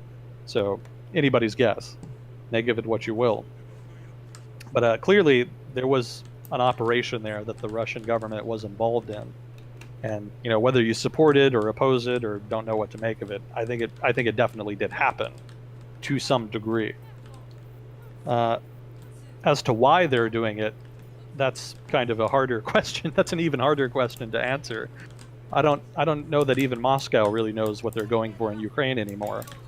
I mean, nominally, the gist of it was that the Ukrainian government, and this was under Yanukovych, even the previous president that was nominally pro-Russian, they had made signals that they were going to move towards the European Union, and they were set to sign, I think it was an association pact with the European Union, which would have opened up some pre-trade between the European single market and the Ukraine, and would have kind of set the path going forward for what the Ukrainian government would have to do in different reforms and whatnot in order to join the European Union at some point in the far-flung future. And it would have been far-flung. Ukraine then, as it does now, needs a lot of reform. But they were set to sign that agreement, and then at the last minute, Yanukovych was, I don't know if he was summoned or if he was, he met with somebody, but basically he met with some Russian officials, and then later he backed out of the agreement. And that upset a lot of people who were, corruption is a big problem in Ukraine, so a lot of people see moving towards the European Union and joining the European Union as a good path to tread in terms of fighting corruption. They think that's the best way to kind of get rid of it and make Ukraine a modern, economically prosperous state. And those people were very upset about, moving out, not signing the agreement, and that led to the Maidan protest and subsequent events. Again, after that, the government was, depending on your politics, either overthrown or rescinded power, ceded power. Again, depending on who you ask. The pro-Russian population in the east of Ukraine, to a lesser degree the Crimea, didn't like that. Didn't like the government kind of being, as they saw it, overthrown by, what they believed were fascists. That was sort of the insult thrown around at the time. There are certainly far-right elements that are part of that Maidan movement, such as it was, but I don't know whether or not they made up the largest portion of it. And that's getting into controversial territory because a lot of people have very strong opinions on that. But, from what I saw of the Maidan protest while it was happening, or, what I saw in the news, I wasn't there, but from what I read about it, it seemed like the far right and the far right militias, or whatever they were, at Maidan were a presence. They were definitely there. But I don't know that they were the biggest element. I think there were a lot of other people there as well that probably far outnumbered them. That said, I think if the far right had not been there, the Maidan protests probably would have been crushed, because it was definitely the far right people that were doing a lot of the fighting with the police. It was pretty clear that they were kind of the vanguard as far as protecting the protesters from the police. Now, again, whether or not you think they were protecting people from the police, or if you think they were attacking the police to provoke them, that also depends on your politics, and I won't get into that. That's a whole other discussion. But after that, there was a lot of discontent in eastern Ukraine and the Crimea as far as the legitimacy of the government, and there were a lot of stories about atrocities, and some of them were true. There were, in Odessa, there was a group of 50 Russian, I don't know if they were protesters or what they were exactly, but there were 50 people in a building. I think it was like a customs office, something. They were occupying a government building, basically. And that building caught fire, and they were all killed. And the suspicion being that it was probably far-right nationalists who did that. So there definitely was violence from the Ukrainian far-right against Russians at that time. The extent of it is subject to debate, how frequent it was, and the degree to which it was blown out of proportion by certain media outlets, also subject to debate. The end result, basically, was that Russia saw an opportunity to move in and take the Crimea, which they, the justification being that Ukraine was basically a failed state and that it had no government, so let's protect our people, and oh, by the way, this province is totally ours, and it always has been. It was a good... Russians have a pathological attachment to Crimea. It has a significant role in Russian history, and it was never really a part of the Ukraine, and it was only accidentally made a part of the Ukraine in the 1950s. So there's a lot of sort of pathos there as far as the Russian relationship with the Crimea. So that was a strong pull. But they also moved on eastern Ukraine, Donetsk, Lugansk. There was talk about having all of the majority Russian provinces of the Ukraine kind of being peeled off of the Ukraine and absorbed into Russia, or forming a new Russian state, like a kind of Novorossiya, as I think they called it, New Russia. Yeah, and that's sort of where the intervention happened. Again, you can quibble about the extent of the Russian intervention, whether it was mostly local rebels or whether it was largely Russians with some local help. But that precipitated the current conflict. And that's kind of how we got where we are right now. But the point I was getting at was, I'm not sure what the Russian objective then is. The Crimea, I can see. Again, there's an attraction there. There's a huge naval base in Crimea, Sevastopol. I'm probably mispronouncing that. So I can see the strategic interest there, anyway. But as far as destabilizing the Ukraine and propping up the breakaway provinces, or whatever you want to call them, the terrorist entities or the rebels, or again, depends on your politics what you want to call them. Donetsk, the breakaway republics, the breakaway republics in Donetsk and Lugansk. I'm not really sure what they're trying to do there so much. And you could argue that they want to destabilize the Ukraine because if Ukraine has this ongoing territorial dispute, they almost certainly won't join NATO, because there's actually a clause in NATO's charter that says that states cannot join NATO if they have pre-existing territorial disputes. And like any clause in any treaty, you probably could waive that or change it or whatever, but probably most countries in NATO would be opposed to having a country like Ukraine, or Georgia for that matter, join if it meant that they had a territorial dispute that could explode into a general conflict with Russia. That's not the kind of unstable state that you kind of want to be in your mutual defense organization. So there's a sense that the Russians can keep the Ukrainians out of NATO if they have that territorial dispute there, and that maybe they can use it as leverage to keep them out of the European Union and use it to also influence Ukrainian policy making at the national level. Basically, it's just a big stick that Russia can use to kind of bat Ukraine around and influence them. But if that's the reason, well, they could have done that without the intervention. I mean, Ukraine's economy is very tightly tied to Russia's economy. The war has been a disaster for the Ukrainian economy. They've been impacted a lot worse than Russia has.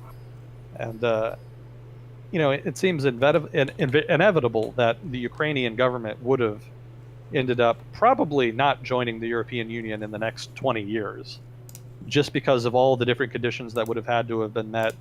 And it would have been really easy to kind of fudge that.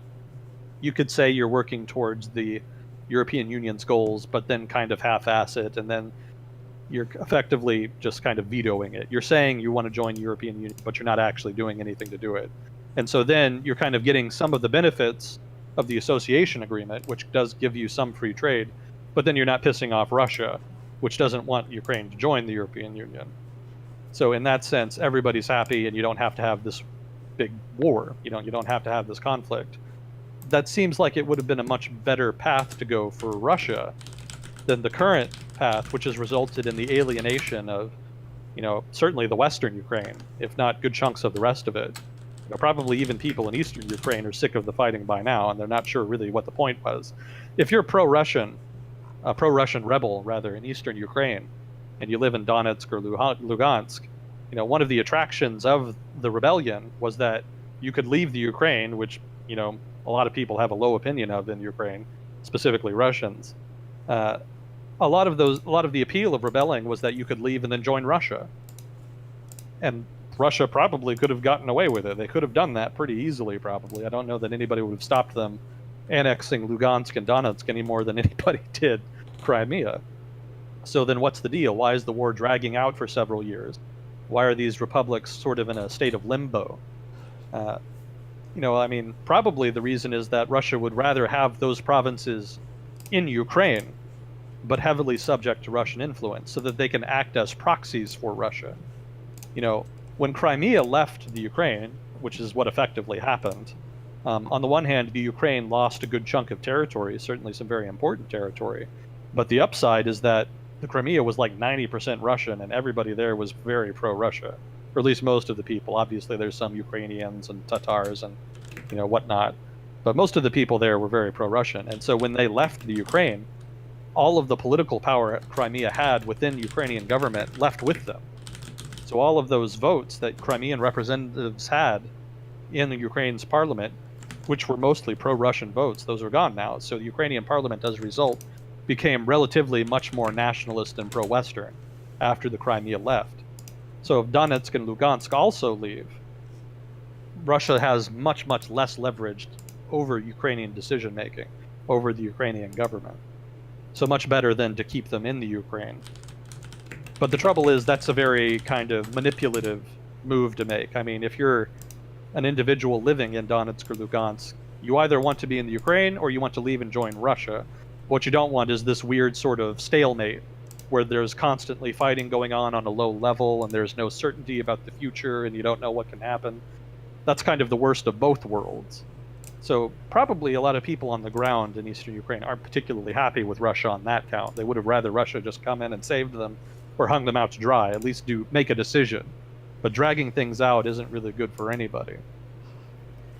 That doesn't mean that they would be amenable to rejoining Ukraine formally and being subject to the Ukrainian government. Again, there's a lot of people in eastern Ukraine who really hate the Ukrainian government, not least because of all the violence that happened in the conflict. Anybody who didn't hate the Ukrainian government because of the Maidan revolt, a lot of people were made to hate it because of the fighting and family members who were killed and all that kind of thing. War makes a mess of things.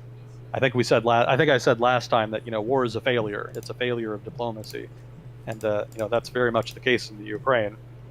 But yeah, that's my reasoning for why I don't understand what Russia is kind of going for. They could have done everything they've done thus far without the violence. It would have been pretty easy to manipulate the Ukraine's government to keep it out of the European Union. And I think that's true even after the Maidan protest, even with the Poroshenko government, which is nominally pro-Maidan. You could have still done it. It wouldn't have been hard. Well, we've talked before about the difference between the zero-sum game of violent conflict versus the positive-sum game of trade. And with the current climate, we've kind of figured out that positive-sum games are better than negative-sum games. And like you're saying, Russia is a bigger entity than Ukraine, so they could kind of take aggressive trading options, sanctions, that sort of thing, which ended up netting them advantages without resorting to violence. Mm-hmm. But exactly. It seems like Putin, he's a guy who's not afraid to be violent, and I think he kind of likes that. That's his style. So even he's what the Russians call siloviki. And again, I apologize for all the mispronunciations, but basically security personnel. He has a background in Russia's security apparatus. He's an ex-KGB agent. Like, full stop, he was a member of the KGB. He was an officer in Berlin. He was stationed in Germany. So he's got all of that experience and pathology and perspective. And he's in a position where he can exercise it as the leading authority. Whether or not that's had any bearing on the Ukraine and the decision-making there is anybody's guess, because he's not particularly transparent about his decision-making. It's, publicly, Moscow has been, and, maybe has always been, very cagey about its intentions, very ambiguous.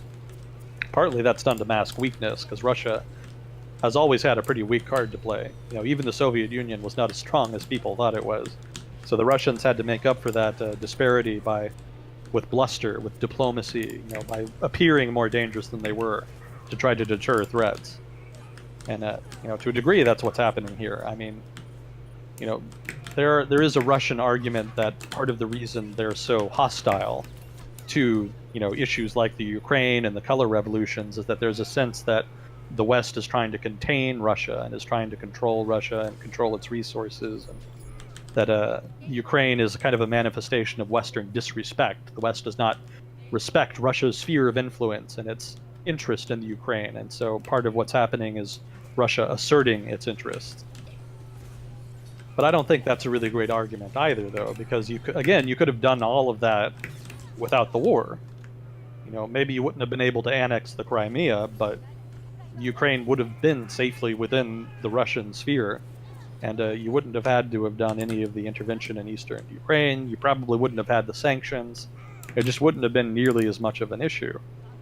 Uh, I guess to a degree that suggests that maybe it just really was an exercise in hard power. It was less about asserting Russian interest in the Ukraine than it was about sending a hard signal to the West that this is the degree to which we'll go to protect our perceived interests. I could see that, but that's still not a really great reason to do it.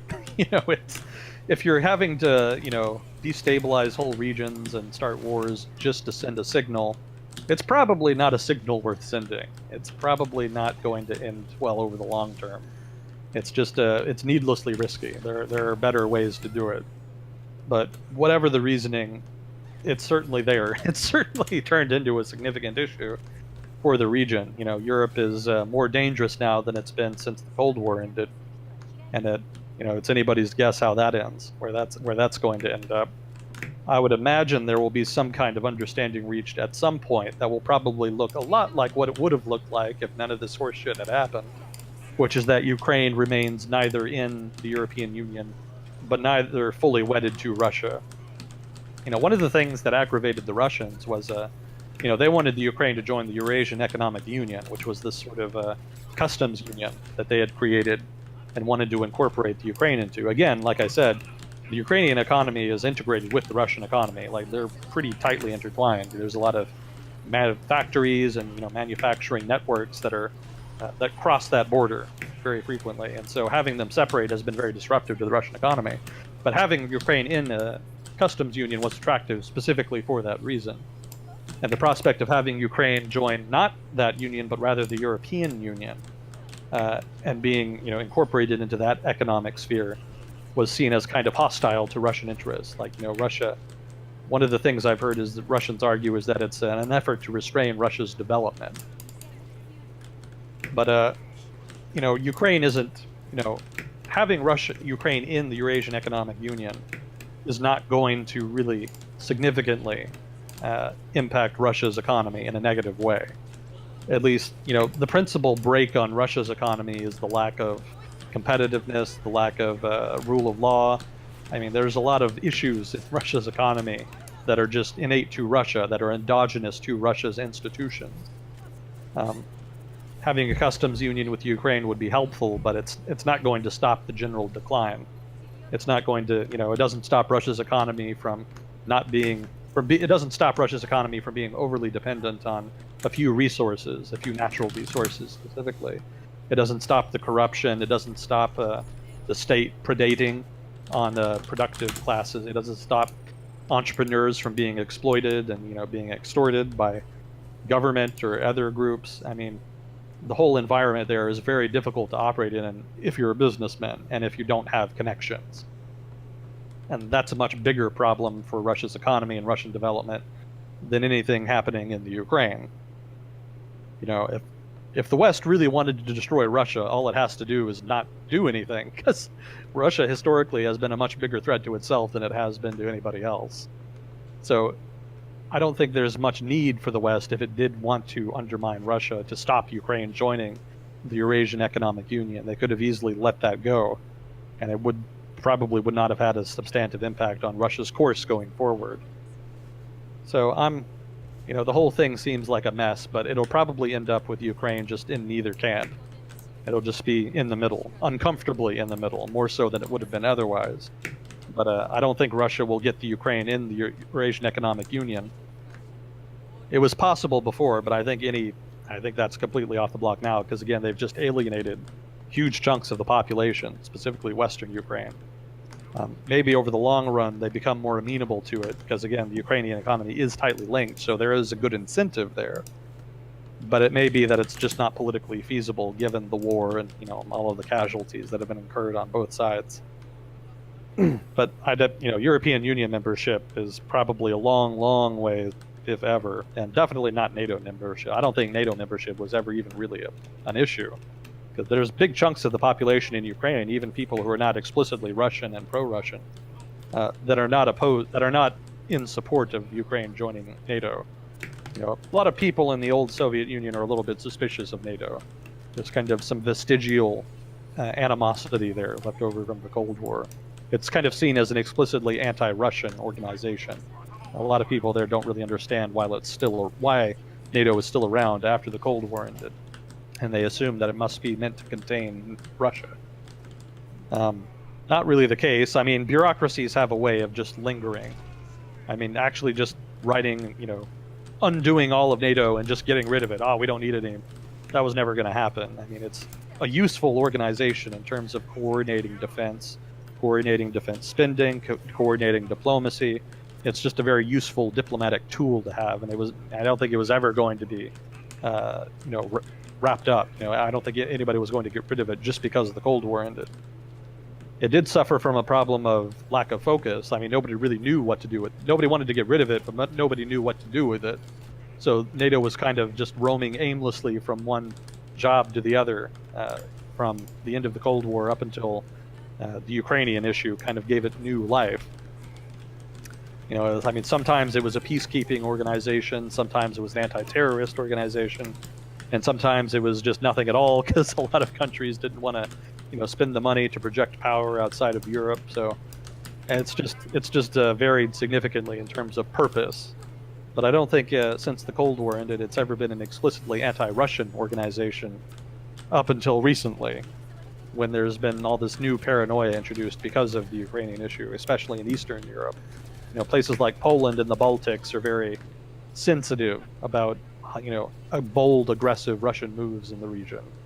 And so they tend to be very pro-NATO and pro-Western on account of that, and all the more so because they perceive a possible threat in the form of these sort of ambiguous military operations of the sort that happened in Donetsk and Lugansk.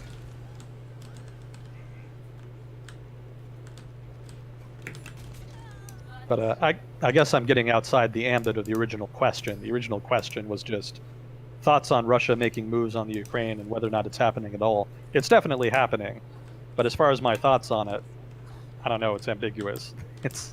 Maybe they just want to make a strong signal and everything goes back to normal in a few years once Russia feels it's made its point, quote unquote. Maybe it's the leading edge of a long period of confrontation between the West and Russia. Wouldn't be the first. And, maybe Russia can't support the effort and it ends up collapsing in on itself. I wonder sometimes what Russia would do if the Ukrainian government just completely cut off Donetsk and Lugansk, if they just said, all right, you're not a part of Ukraine anymore. You two separatist republics are just independent and you can go do your own thing. And at that point, Russia wouldn't have the leverage on the Ukrainian government anymore. So then what would they do? What would they be left with? Basically, two dependencies, kind of like South Ossetia and Abkhazia and Georgia. They can't really do much with them. So we got a host a little bit ago from Fitzy here, who's an amazing Overwatch and StarCraft streamer. And some people were like, hey, what is this? What? Why is he not talking? Is this a podcast? No, it's not a podcast. This is a friend of mine. We call him Agent Smith. And the reason I don't talk is because I don't know shit about this Ukraine-Russia drama. I've seen a couple articles here and there, but we got an expert here, so why would I talk over him? It would be counterproductive, I think. So you can ask him questions in the chat about it. We don't really have boundaries in terms of countries you can talk about. If you have an issue of an event or something that happened or something in world history like a major conflict, this and that, feel free. Ask in the chat and that question will be passed along. This is an interactive segment. He is not a robot. He is not a recording. He's a person. Thank you, Agent Smith. Well, thank you for having me. Always much appreciated. It's a lot of fun. And I learn a lot too. People post things in chat that I didn't know about.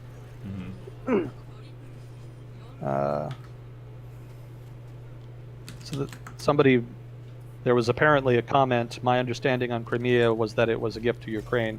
Yeah, it was. Crimea had been a part of Russia formally. In the Soviet Union, there were constituent republics. I think there was 15. What was it? Estonia, Latvia, Lithuania, Belarus, Moldova, Ukraine, Russia, and then Georgia, Armenia, Azerbaijan, Kazakhstan, Turkmenistan, Tajikistan, Kyrgyzstan, and another one that I can't remember, whatever it was. And Russia was easily the largest of those Soviet republics, constituent republics, and Crimea was technically a part of it. And then in the 1950s, I believe under Khrushchev, the Soviet Union basically, literally as a gift, I think that's even how they framed it, just as a gift to the Ukraine, the Crimean territory was transferred from the Russian Republic to the Ukrainian Republic. And that was how they got control of it. It wasn't thought to be meaningful at the time, probably, because it was all one country. You know, the Ukraine, Russia, it was all in the Soviet Union. It would be like, you know, trading territory between Texas and Oklahoma. It's not necessarily that meaningful beyond the legal sense. Nobody at that time expected the Soviet Union to collapse, you know, in 1991.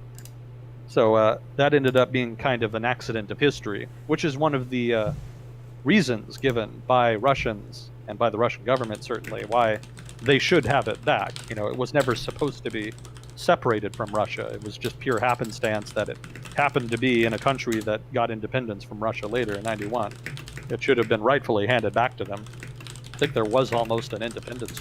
I think there almost was a referendum on that in the Crimea in the 90s or so. And I don't know. I don't recall if it happened or not, and if it did, what the result was. But you know, whatever the result was, they stayed in the Ukraine and remained so up until the Russians got it back recently. So yeah, it was actually a gift, like literally a gift to the Ukraine.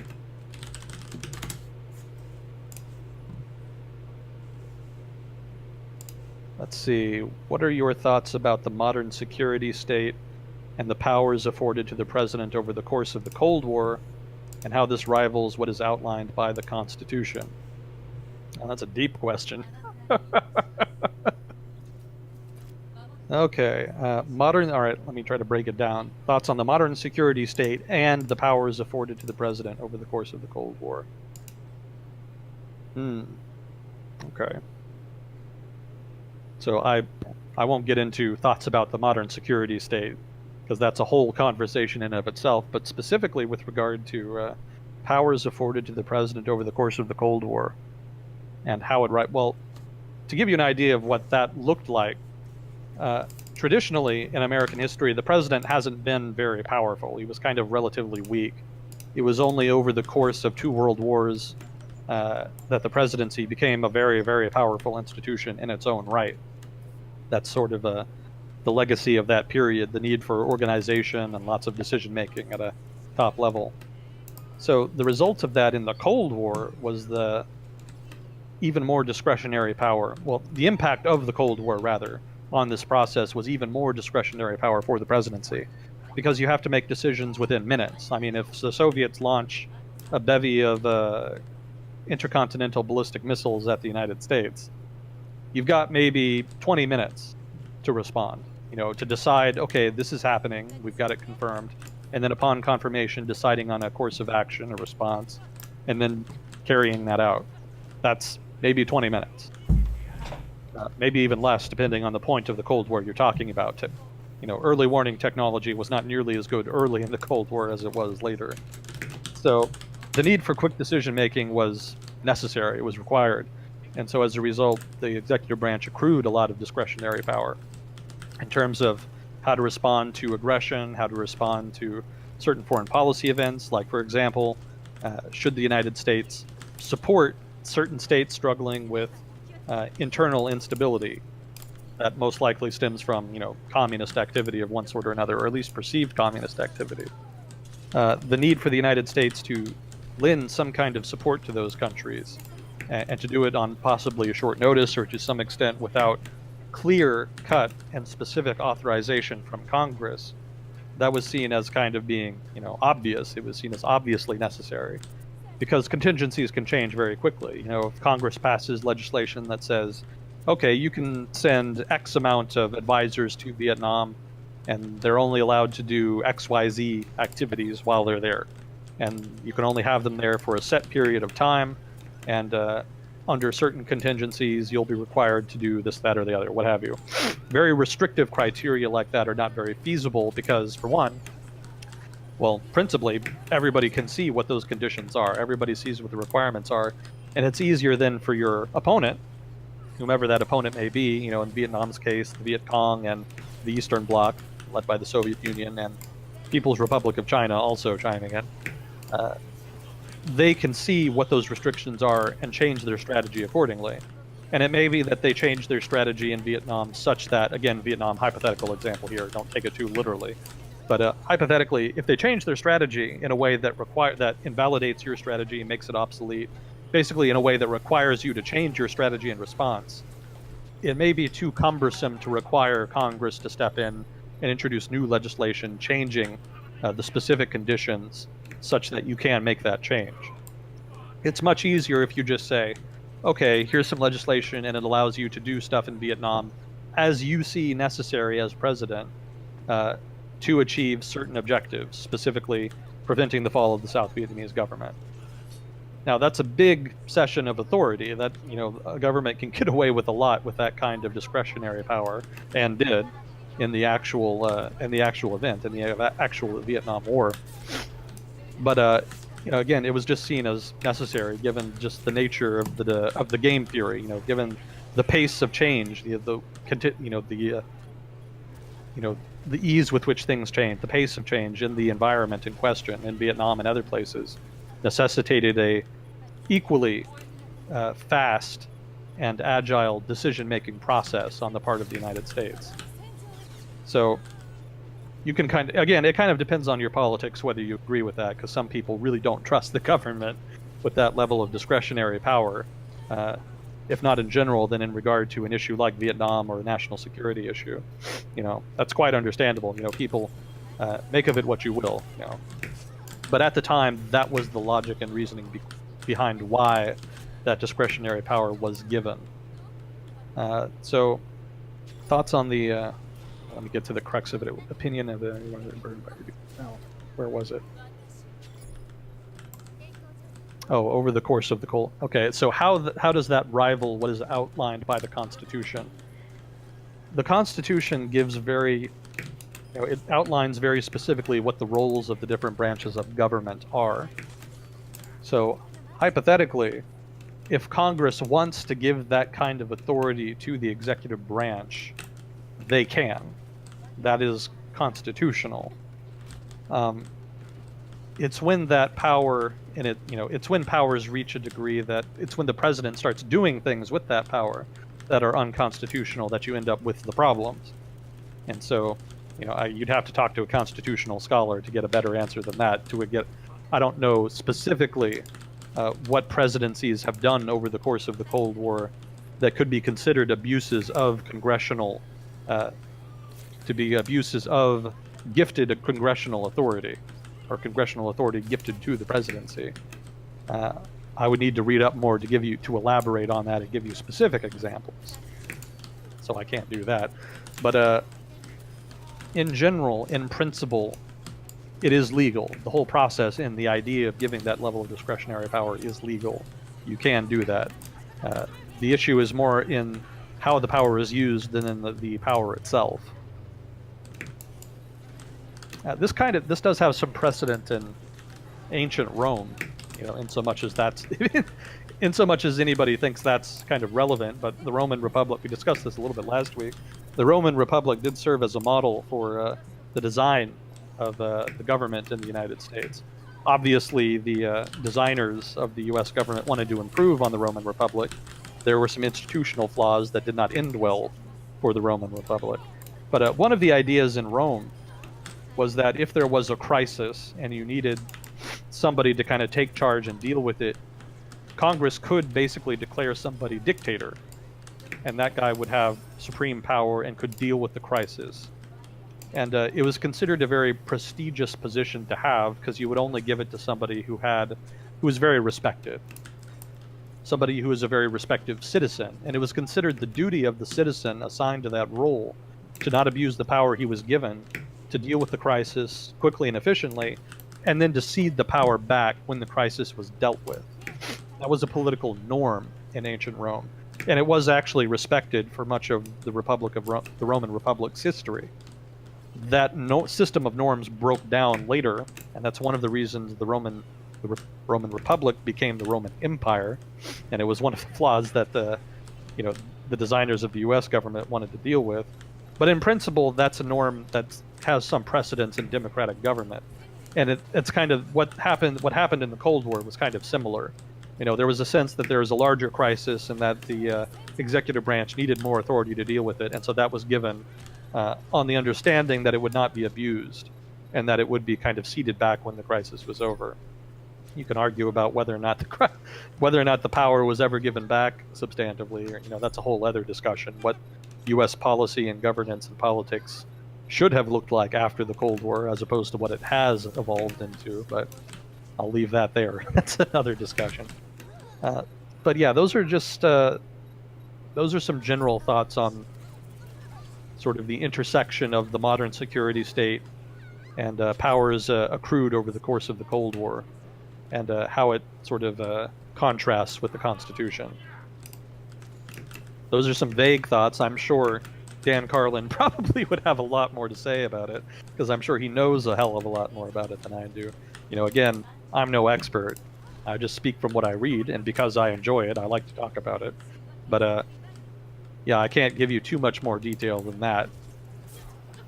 And that's probably not a great answer, not a particularly satisfactory answer. But in general, I think the takeaway from what I know is that it is legal, that you can do it, and that executive power is subject to the whims of history.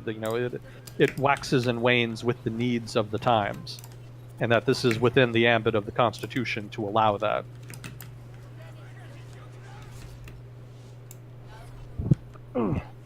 So then there was a follow-up question: do you see these increased powers ever being rolled back in any capacity? So yeah, that kind of touches on what I just said. Probably not, but you never know. I mean, like I keep saying, history is not linear.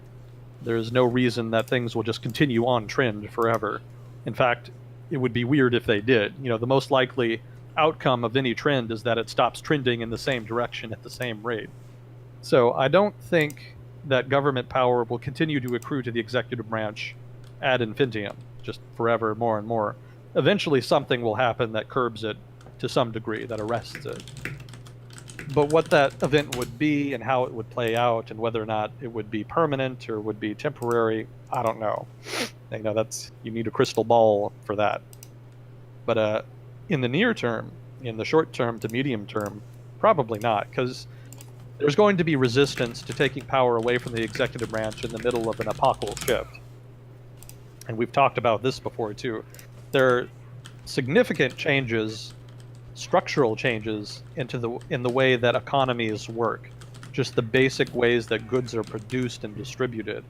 And those significant changes, those revolutionary changes in the structure of economies, are creating huge disruptions politically, socially, in terms of national security. I mean, it's creating a lot of issues everywhere, not just in the United States. And when you're in a period of history that's very uncertain, and you don't know where it's going to go and what the end result will be, people kind of get cautious. They want to hedge their bets. And in policy making, one of the manifestations of that is to give more authority to the executive. That's kind of what happened in the Cold War. It was not known then the extent of the Soviet Union's ambitions. It was not known the degree to which they wanted to replicate other authoritarian dictatorships and expand their power by any means necessary. I mean, keep in mind, the Soviet Union was not seen so much as a communist country early in the Cold War, so much as a totalitarian country. And, that might seem like splitting hairs, but keep in mind, totalitarian countries after World War II had a rather bad reputation. Nazi Germany, Italy, fascism, fascist countries, militarist countries like Japan, all of those countries went out of their way to be aggressive and to seize territory and expand. And the Soviet Union was kind of being in the same category. It's totalitarian. It's far left instead of far right. But in general, it's still, supremely authoritarian, gives very little freedom to its citizens, and seems to have a radical ideology that lends itself to expansion. So from a national security perspective, when you're dealing with uncertainty, and with a state that you have some reason to suspect of being expansionist, it really pays to be paranoid. The stakes were high, so everybody wanted to take a strong line. So I don't want to get too much into the reasons for the Cold War. That's a whole other discussion. But in that circumstance, when there's uncertainty, you want to make sure your leaders have enough discretionary power to handle any contingencies that rise up, so they don't feel that their hands are tied in a given situation, such that they can't deal with something. And again, you never know what could come up, so that power is important specifically for that reason. Something like the Berlin airlift, or any number of crises that happened over the course of the Cold War.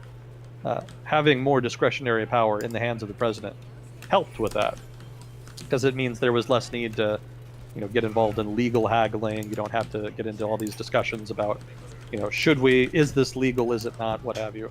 You can kind of just go with what you think is best. And so long as you have an executive branch, and specifically people in the executive branch who you trust with that authority, who you believe are being responsible with that authority, that's not a problem. Obviously, as that trust wanes with time, it becomes more of a problem. And that's one of the reasons American politics have gotten as toxic as they are. Trust in institutions has eroded with time, not without reason, but one of the reasons it's where we are. But in the Cold War, there was decent reason for it, and people had enough confidence and trust in institutions that they were okay with it. But as a result, similarly, to get back to the question, the follow-up question, we're in similarly uncertain times now, and so there's probably going to be significant resistance to rolling back executive authority as a result. And again, I could be wrong. Maybe people are sufficiently suspicious of executive power going forward that they're more willing to roll it back and entrust more power to Congress. I don't see trust in institutions increasing in the short term for obvious reasons. So probably not a significant accrual of power to the executive branch either. And if things get bad enough, certainly there will be a lot of push to reduce the ambit of the executive branch's power. But that's over the short term. Medium to long term, which is the changes in the economy, this epochal shift we're in. That's going to happen over the long term. That's going to be like half a century to a century that'll play out over.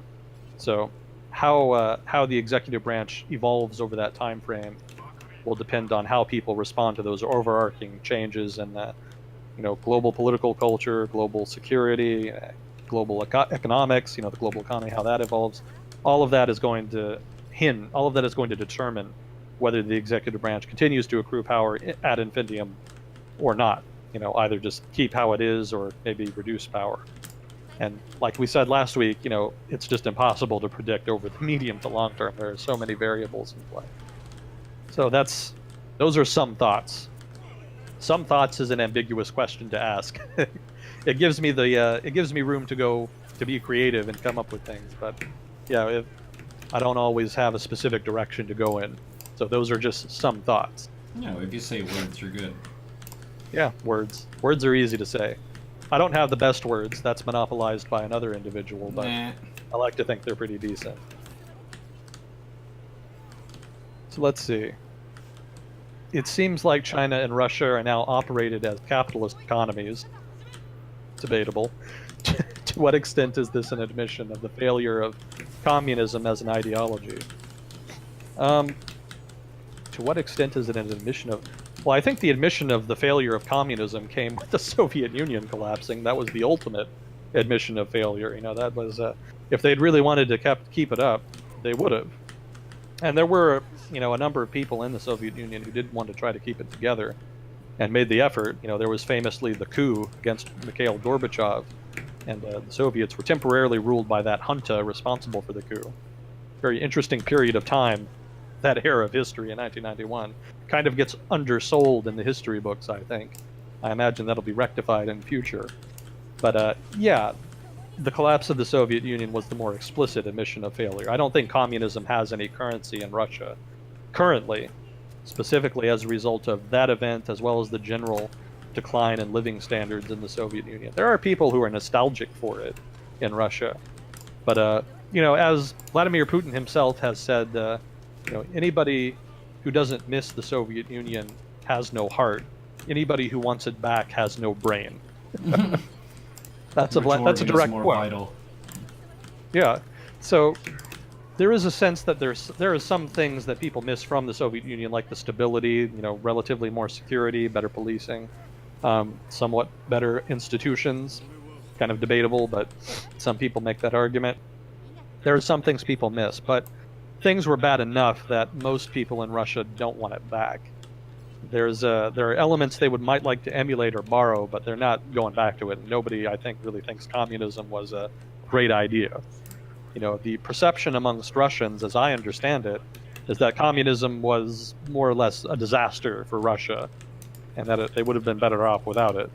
Doesn't mean the Soviet Union didn't do some impressive things, some great things even, but in general, on the whole, on the net, probably a net negative for Russia. Probably could have done without the millions of deaths. Beating Nazi Germany, that's a highlight. That was good. But a lot of the rest was a little bit of a downer, really. So anybody who knows better, anybody who knows some Russians or is Russian, and maybe I'm wrong, please do add to chat. Please do contribute that thoughts to chat. I'd be interested to hear the Russian perspective on that. But as far as China goes, China's approach to communism has been very mercenary. It's been very much a product of Chinese domestic political considerations. I mean, in the early revolutionary period, and then up until the Cultural Revolution, Chinese communism was its own thing. It's always been very unique. That was sort of the old Sino-Soviet split, the Maoism versus Soviet bureaucratism, if you want to call it that. And Chinese communism was Maoism, I guess I should call it, was much more decentralized. It was less bureaucratic. It had a much more direct role for people, what they called consultative democracy, somewhat euphemistically. But people did have more of a role, and the government was relatively more sensitive to the demands of the public than the bureaucratic, centralized Soviet system of communism. And then that, of course, changed with time. That turned out to be kind of a bad idea. So Deng Xiaoping implemented a number of reforms, and since then it's undergone even more changes. Now it's now it's communism, socialism with Chinese characteristics, or whatever they want to call it today. Basically, it's just nationalism with a strong state. That's effectively what it's evolved into. So communism in China has been nothing if not dynamic. It's actually changed considerably with time. It is continuing to change. We're in an era of change now. There's been a big political earthquake in China with the rise of Xi Jinping, and he could change the whole system all over again. Who knows what he wants to do? But I don't. As far as an admission of the failure of communism, I think the official party line in China is that Mao was, what was it, 60%, 40% wrong and 60% right. They have some weirdly specific percentages that they have for that. And I think that's kind of more what people associate with communism.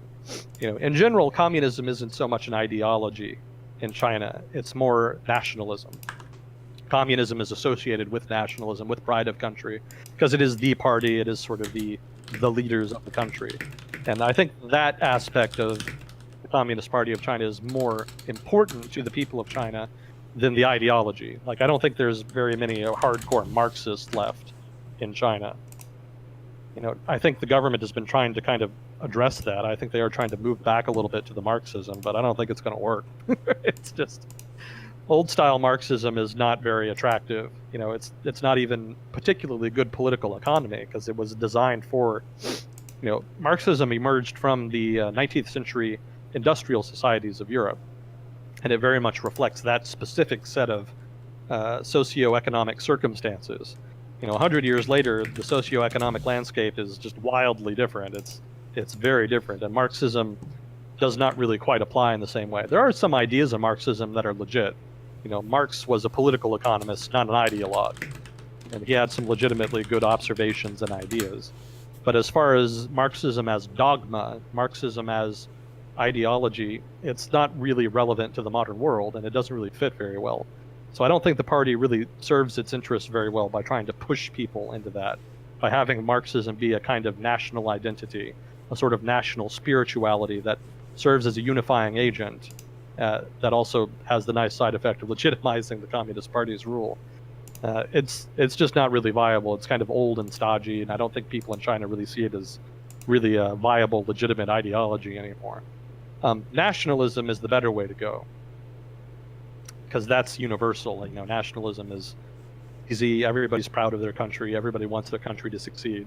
So if the party ties itself to nationalism, that would probably be smarter, and it has done that to some degree. It's definitely been the characteristic side of socialism with Chinese characteristics. But nationalism is also kind of dangerous. When you lean on nationalism for your government's legitimacy, you kind of have the tiger by the tail. Because, on the one hand, you're safe, but if you ever let go, you're screwed. And in the same way, if you use nationalism as your source of legitimacy, while you're doing it, it works great, but there's always the chance that you slip up and you're seen as not being sufficiently nationalist. And if that's the case, people will turn on you.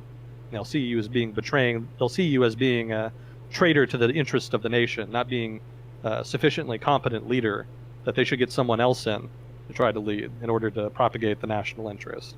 So it's a little bit risky, and I think that's part of the reason why the party kind of shies away from embracing it fully. And it's one of the attractions of Marxism as a source of legitimacy, because it's a little more secular in a sense. It's not reliant so much on the passions. It's more methodical, more quote-unquote scientific, as they call it. Although there's not a lot very scientific about Marxism as ideology.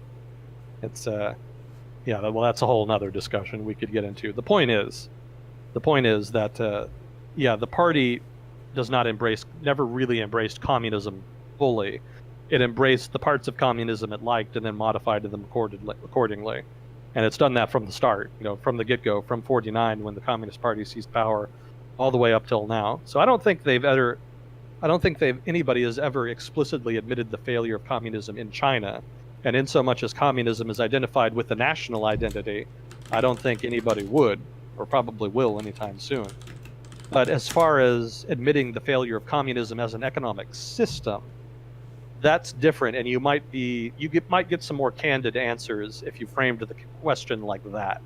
I don't think anybody in China is under any illusion anymore that communism as an economic system, certainly as it was practiced in China, was really great for China's self-interest. I think everybody kind of recognizes that went very badly. That doesn't mean there aren't people on the hard left in China who still believe in Maoism and want a strong role for the party and government in managing the economy. There's definitely still those people. But everybody kind of admits that there were problems with communism, and that things are better now that there's been more of a free market economy. Again, there's a lot of people that aren't comfortable with the degree that the market has been made a free market and would like some of it to be rolled back. But I don't think anybody wants to go all the way back to, Cultural Revolution or the Great Leap Forward or any of that style of communism. So Russians, in short, to kind of summarize, Russians probably for the most part would admit that, communism was a failure. Chinese, depends on how you frame the question. As far as operating as capitalist economies, that's kind of an interesting discussion, because it's not quite... They are capitalist in the sense that they have nominally free market economies, but they're not fully free market economies. They're not even fully free market economies if you're using like European-style democratic, what would you call them? Just European-style capitalism. Even if that's your measure of a free market, China and Russia are not quite there yet. Because part of what makes a free market work efficiently is rules. You need to have a regulated free market, because the guy on the stall down the street could just come up to you and shoot you in the face as a competitor, and then he monopolizes the market. So there is a role for government, in terms of regulating competition and ensuring fair competition, an even playing field between economic actors. And the United States and Europe don't do that perfectly, but they do it relatively well. They do it well enough, according to our current understanding of how that should be done. In China and Russia, not so much. Russia, kind of like what I was saying earlier, Russia has a lot of problems with corruption, overdependence on oil and gas, institutional weaknesses, an unpredictable business environment. there's a lot of issues there that make the playing field among economic actors in Russia not even, like very explicitly, not an even playing field. And so, in that sense, technically it's a free market, but it's not a very well organized or efficient free market. There are definitely improvements that could be made that would lead to big improvements in terms of economic performance. China does a bit better, but for a different reason. There's still lots and lots of corruption in China and in the free market system, and the government definitely has a big role in that corruption and in skewing market outcomes, influencing the market, not in a good way either. But well, on the one hand, yeah, it does have that parasitic. It definitely has a parasitic effect. But the thing that China does differently is that it's much more predictable. Like they have free trade zones that are relatively well policed that you can operate in, and in which you can, do business with some confidence. You don't have to worry about getting exploited as much in a free trade zone in China. And also, the rule of law is not really great in China. You can make a good argument that it's not even really good. But as far as businesses go, depending on your business, you can operate in China with some confidence, such that you're not just stricken with uncertainty. So that being the case, China is a little bit better in that it's a more predictable business environment, but it has just as much of the corruption and a lot of those related problems. And there's certainly a problem with opaque government in China. Russia's government is, a veritable paragon of transparency compared to China's government. Everything is done behind closed doors and is done at the party level, and it's very hush-hush in China as far as the government's role in the economy and the pressure it puts on economic actors. And it does put a lot of pressure on economic actors. There are political officers and corporate boards. There's political pressure brought on businesses and manufacturers, on unions. I mean, there's this very strong influence there. But it's not done in a very clear, transparent manner such that we can kind of pin it down and measure it. So there's that degree of uncertainty, but just because the party wants business and because of the way the party runs China, there is more certainty for businesses operating there than in, say, Russia, where things are a little more Wild West to a degree. Obviously, if you know a guy, if you have good connections in Russia or China for that matter, you have significantly more confidence because then you're kind of inside the network of power. You kind of have a stronger protector there. But if not, you're at much higher risk of predation. So that's kind of a long-winded explanation of why I'm a little uncertain if you can call China and Russia fully capitalist economies. Nominally free market, yeah, but some institutional weaknesses there kind of mitigate it. It's free market with an asterisk. Let's put it like that.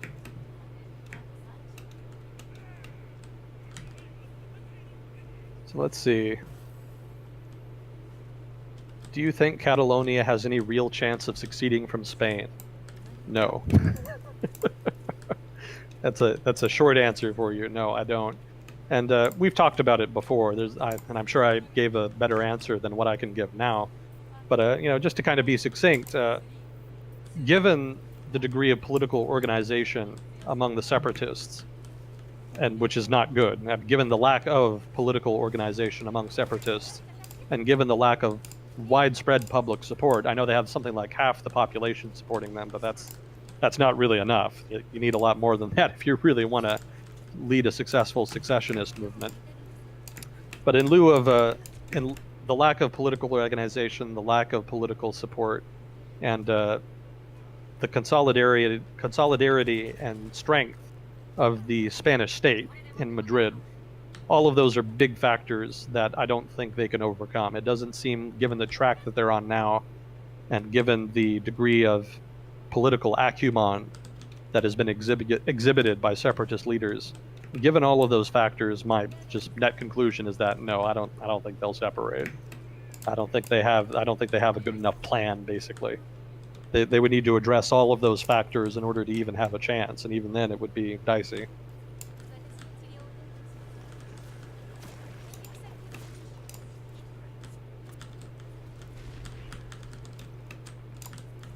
Monopoly on violence is a bigger principle we've talked about a few times, where you might have popular support potentially, but you also need the support of the weapons, the people with the guns, and that's part of why a military is one of the most successful agents in having a coup in a country, is they have the power to leverage their guns against people and say, hey, this is how it's going to be now, as opposed to just people saying, oh, I would like to be sovereign. That's nice. It's nice to want things. Yeah. Yeah, it's a more complicated process if you want to separate, and it's messy. Nope. And then there's no guarantees there, because it's happening outside of the ambit of like the normal legal process. I mean, probably in like 99.9% of countries, it's probably explicitly illegal to try to separate your region from the mother country, such as it is. So even just by trying to separate, you're kind of breaking the law. And there's no like global order, there's no higher arbiter that you can appeal to try and, have your case heard. You can't go to like, there's no international court you can go to and say, I believe I have a legal right to separate. Will you recognize my right? That doesn't happen. It's more of a Hobbesian state when it comes to separatism. The weak suffer what they must and the strong do what they will. When it comes to separatism, that's pretty much how it still works. There have been big strides in creating international institutions to try to regulate behavior to prevent it from being cutthroat on the international stage, but when you're dealing with separatism, yeah, that's still what it comes down to. Again, I gave a much better analysis of this, I think, previously, so I won't dig too much into it. I don't know that I could remember all of it off the top of my head, so I'll kind of leave it at that. How does a leader like the president do something unconstitutional? Why wouldn't the action be stopped before it takes place? How does an unconstitutional law/declaration survive long enough to actually be passed? I'm getting I sense some anxiety about thermonuclear holocaust in this question. Okay, so how does a leader like the president do something unconstitutional? Well, how? I mean, it's not hard. You give an executive order, you order the military to do something, any of which could be unconstitutional. So it's not always the case that actions that are unconstitutional are done knowingly. It's not like you go out and break the Constitution. Probably most of the examples of unconstitutional behavior, or more specifically, behavior that has been ruled in court as unconstitutional, behavior exhibited by the executive branch ruled as such, probably most of those examples were done unknowingly, or done with some ambiguity in the law that needed to be cleared up. So it's not hard to do something that ends up being unconstitutional without knowing it. As far as doing something that's unconstitutional and doing it, well, that's not hard either, because you can always just argue, well, I thought it was unconstitutional, and then it's your word against everybody else's, so not difficult. Why wouldn't the action be stopped before it takes place? Again, if you don't know whether or not it's unconstitutional, or even more so if you think explicitly that it's not unconstitutional, then there's not really any reason to stop it. That's kind of that's the job of the court system, the judicial branch. Their whole job is to make sure everything is legal and constitutional and whatnot. So you kind of leave it to them to figure those questions out, and you try to do it first. And generally the court will put a stay on whatever it is you're doing so that you can't just keep doing it and keep screwing things up if it does end up being unconstitutional. But yeah, it's not quite your job to figure out the legal fine print, so to speak. If there is something that has been ruled previously to be unconstitutional, you can't do that. If the president tried to do something like that, hypothetically, somebody in his administration could speak out, could leak something to the press. Probably somebody would sue them as soon as they did it, very quickly. But in principle, in general, there's nothing stopping a president from doing something explicitly illegal. The way the process works is you do something illegal, somebody sues you or takes you to court, the court makes a ruling, and then you comply.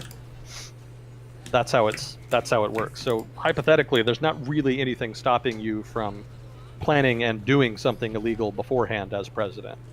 There's no laws against, conspiring to do something unconstitutional, like there is for something like terrorism. Like you can be arrested for conspiring to commit a terrorist act. There's no such legal equivalent.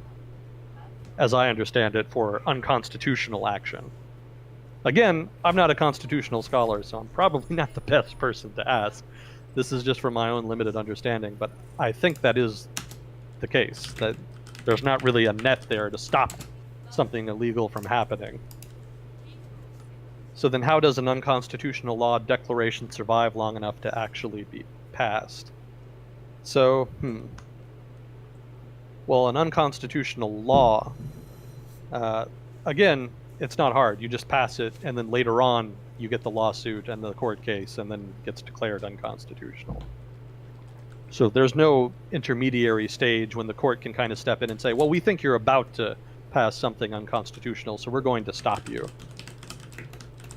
So just the way the process is designed, there's no way to stop executive action or legislation that's unconstitutional from being passed or from happening initially. There's no block there. After the fact, you just have to have the lawsuit and the court case. And if that seems like a weak rule, if that seems like it's could be subject to abuse and that it would be easy to kind of game that system, it is. That's an innate flaw in any political system, but certainly in an open political system. And the way you counter that is political norms, basically. It's just kind of a political norm that's not a thing that you do. And, if you tried to legislate, if you tried to institute some kind of check on that, it would be just as subject to partisan politics as everything else. And as hard as it is to get anything done now, it would just be even harder then, because then everybody would say, well, you're conspiring to pass unconstitutional legislation, and then that gets subject to a court review.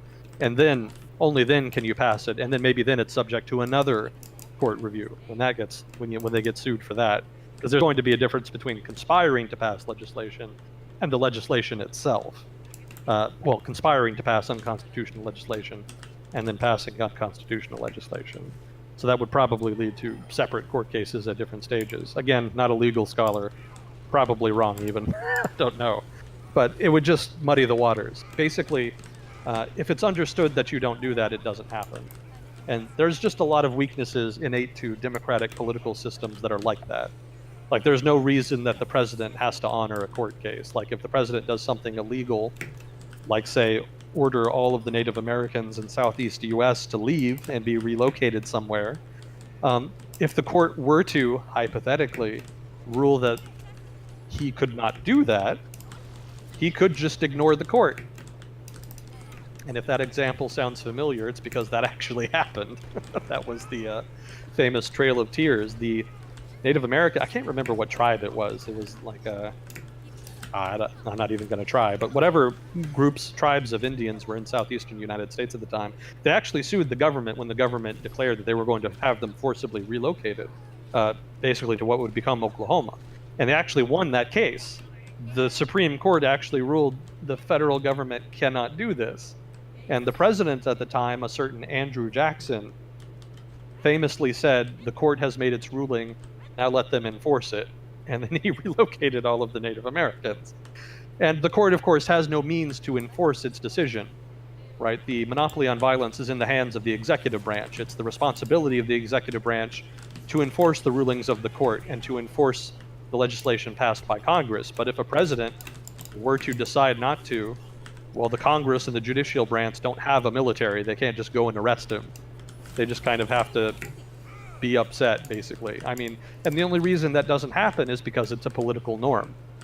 There's also the fact that people would be very upset and it could cause a revolt, civil war.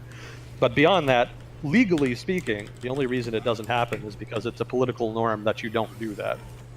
And, again, if that sounds like a very flimsy defense against abuse of power, it is. And there's not a lot you can do about it. I mean, whatever system of rules you put in place, there's always going to be an edge. There's always going to be a point of ambiguity. There's always going to be a point of discretionary power in which the success of the system depends on the willingness of the people operating in it to propagate it. And, one of the reasons the United States has been as successful in its political culture and political system over its existence is because of the successful upholding of political norms like that. The political system is designed very well. It has a lot of strengths written into it that helps. There's a lot of benefits from the overarching culture, and from the economy being successful. That didn't, as a result, there wasn't as much stress on the political system. But when you get down to it, observance of the political norms played a huge role in that, and that could change any time. It could just be that someday, hypothetically, we have another politician in some position of power who just decides, well, I'm not going to do that, and there's nothing you can do about it.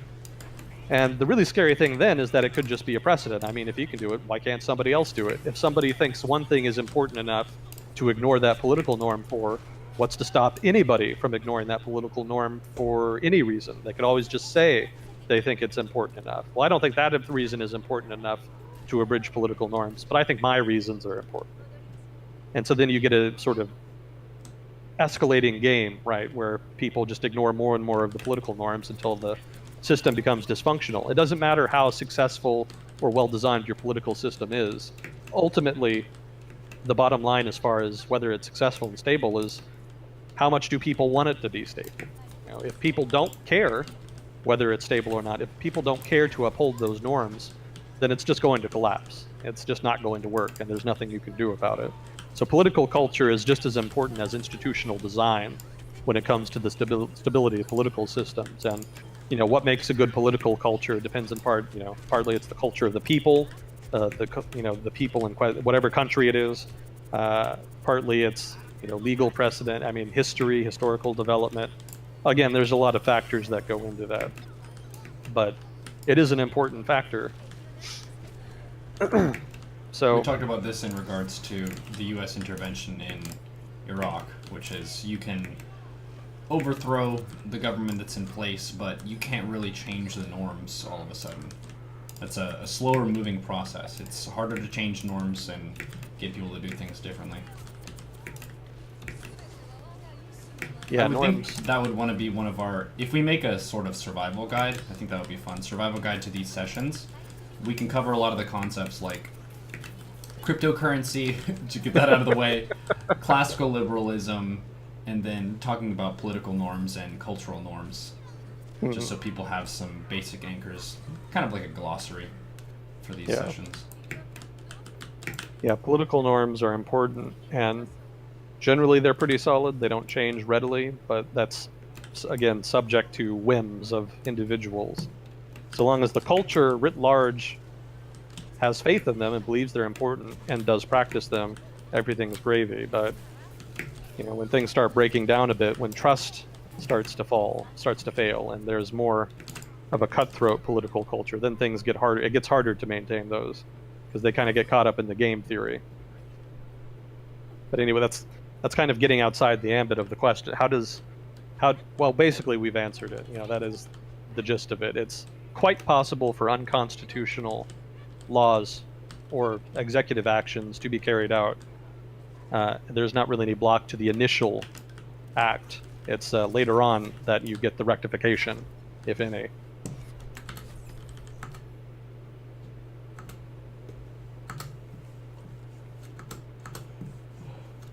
And I think this question partly came up because, the direction I thought this question was going to go, and that it did in terms of nuclear weapons. If a president were to arbitrarily launch a nuclear war in an unconstitutional way, like unconstitutionally took the United States to war with a opening nuclear attack, how do you rectify that if the response happens, the nuclear retaliation happens within 40 minutes? How does Congress deal with something like that? Well, they don't. Everybody dies. There's no offset for that. That's another example of a norm. It's a norm that you don't commit thermonuclear holocaust and destroy civilization. Ideally, that's a norm that will continue to be upheld. Who's to say? Anything can happen. History is not linear. But right now, the principal block to that happening is just that that's a thing that we don't do. Flimsy barrier. Maybe something more should be there, but make of it what you will.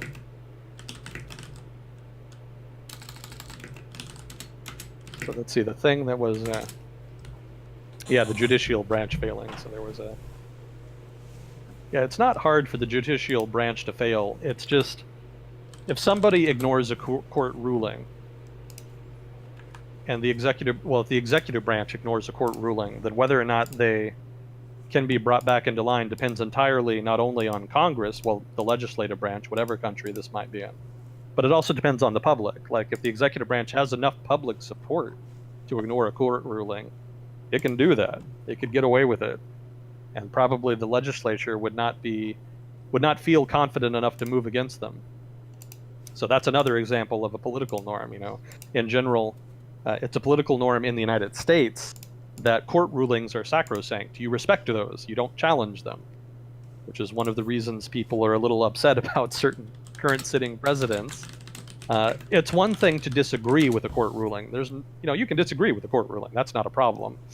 It's undermining trust in the institution itself that's problematic, because if you don't trust the institution, then that makes it more likely that the institution will be ignored, disempowered, and at that point, the executive branch has carte blanche. It can kind of do whatever it wants. So that's an important norm, and it really should not be undermined, and you play with fire whenever you do. So I would encourage anyone listening not to undermine their country's judicial systems. Some judicial systems are more free than others, though. Ideally, your judicial system is independent and unbiased. Unfortunately, not every country has that. Maybe it's not so bad to mistrust a system that does not have those features. But if you live in a country with an independent judiciary, then yeah, maybe don't undermine that too much, because that's a very important institution. It's not hard to lose, and once it's gone, I guarantee you will miss it. No shortage of people in history have learned that the hard way. So let's see. Oh, how are we doing on time? We're about at the wrapping up point. Okay. 8 hours, 5 minutes. Been a good set of questions. I like the interaction from some new viewers from the Fitzy host. It's always cool. It's a mixed bag when you get a host from another channel. Sometimes you get a lot more trolling than usual, but it seems like there have been some really good points of engagement where people are intrigued and interested and want to jump into the discussion. Oh, cool. Well, could I end on one last point? Do it. So this is just a quick story that I thought was interesting. In Bolivia, which has a Chavista government under a guy named Evo Morales, I think his name is. And they had a law in place that limited terms for presidents to 2 terms. You can have 2 consecutive terms, and then you have to leave. And that term limit law was overturned by the Constitutional Court on the grounds of human rights. And the argument made was that people have a quote-unquote human right to vote for who they want to, and that term limit laws violate that human right. I thought that was cute. That's an example of probably corruption. Chavista governments are not known for their good governance and fair play, so that is probably an example of Morales' people and his political party leveraging their power and influence over the judicial branch in Bolivia to guarantee that outcome, because he is at the end of his 2nd term and he wants to run again. But yeah, I thought that was a cute story. Human rights as a legal justification for removing term limits. That's funny. Well, cool. Good having you on. Good discussion. We got to range over a good bit of the world. So next week, I'll be out of town, but we should be able to pick it back up the week after that. This will be uploaded to YouTube tonight or tomorrow, so if you missed any or all of it, you can get all that stuff, and it'll be added to the playlist with the rest of these episodes. But always good having you on. Thank you very much. No, thank you for having me. Much appreciated. Have a good week, dude. Yeah, you too.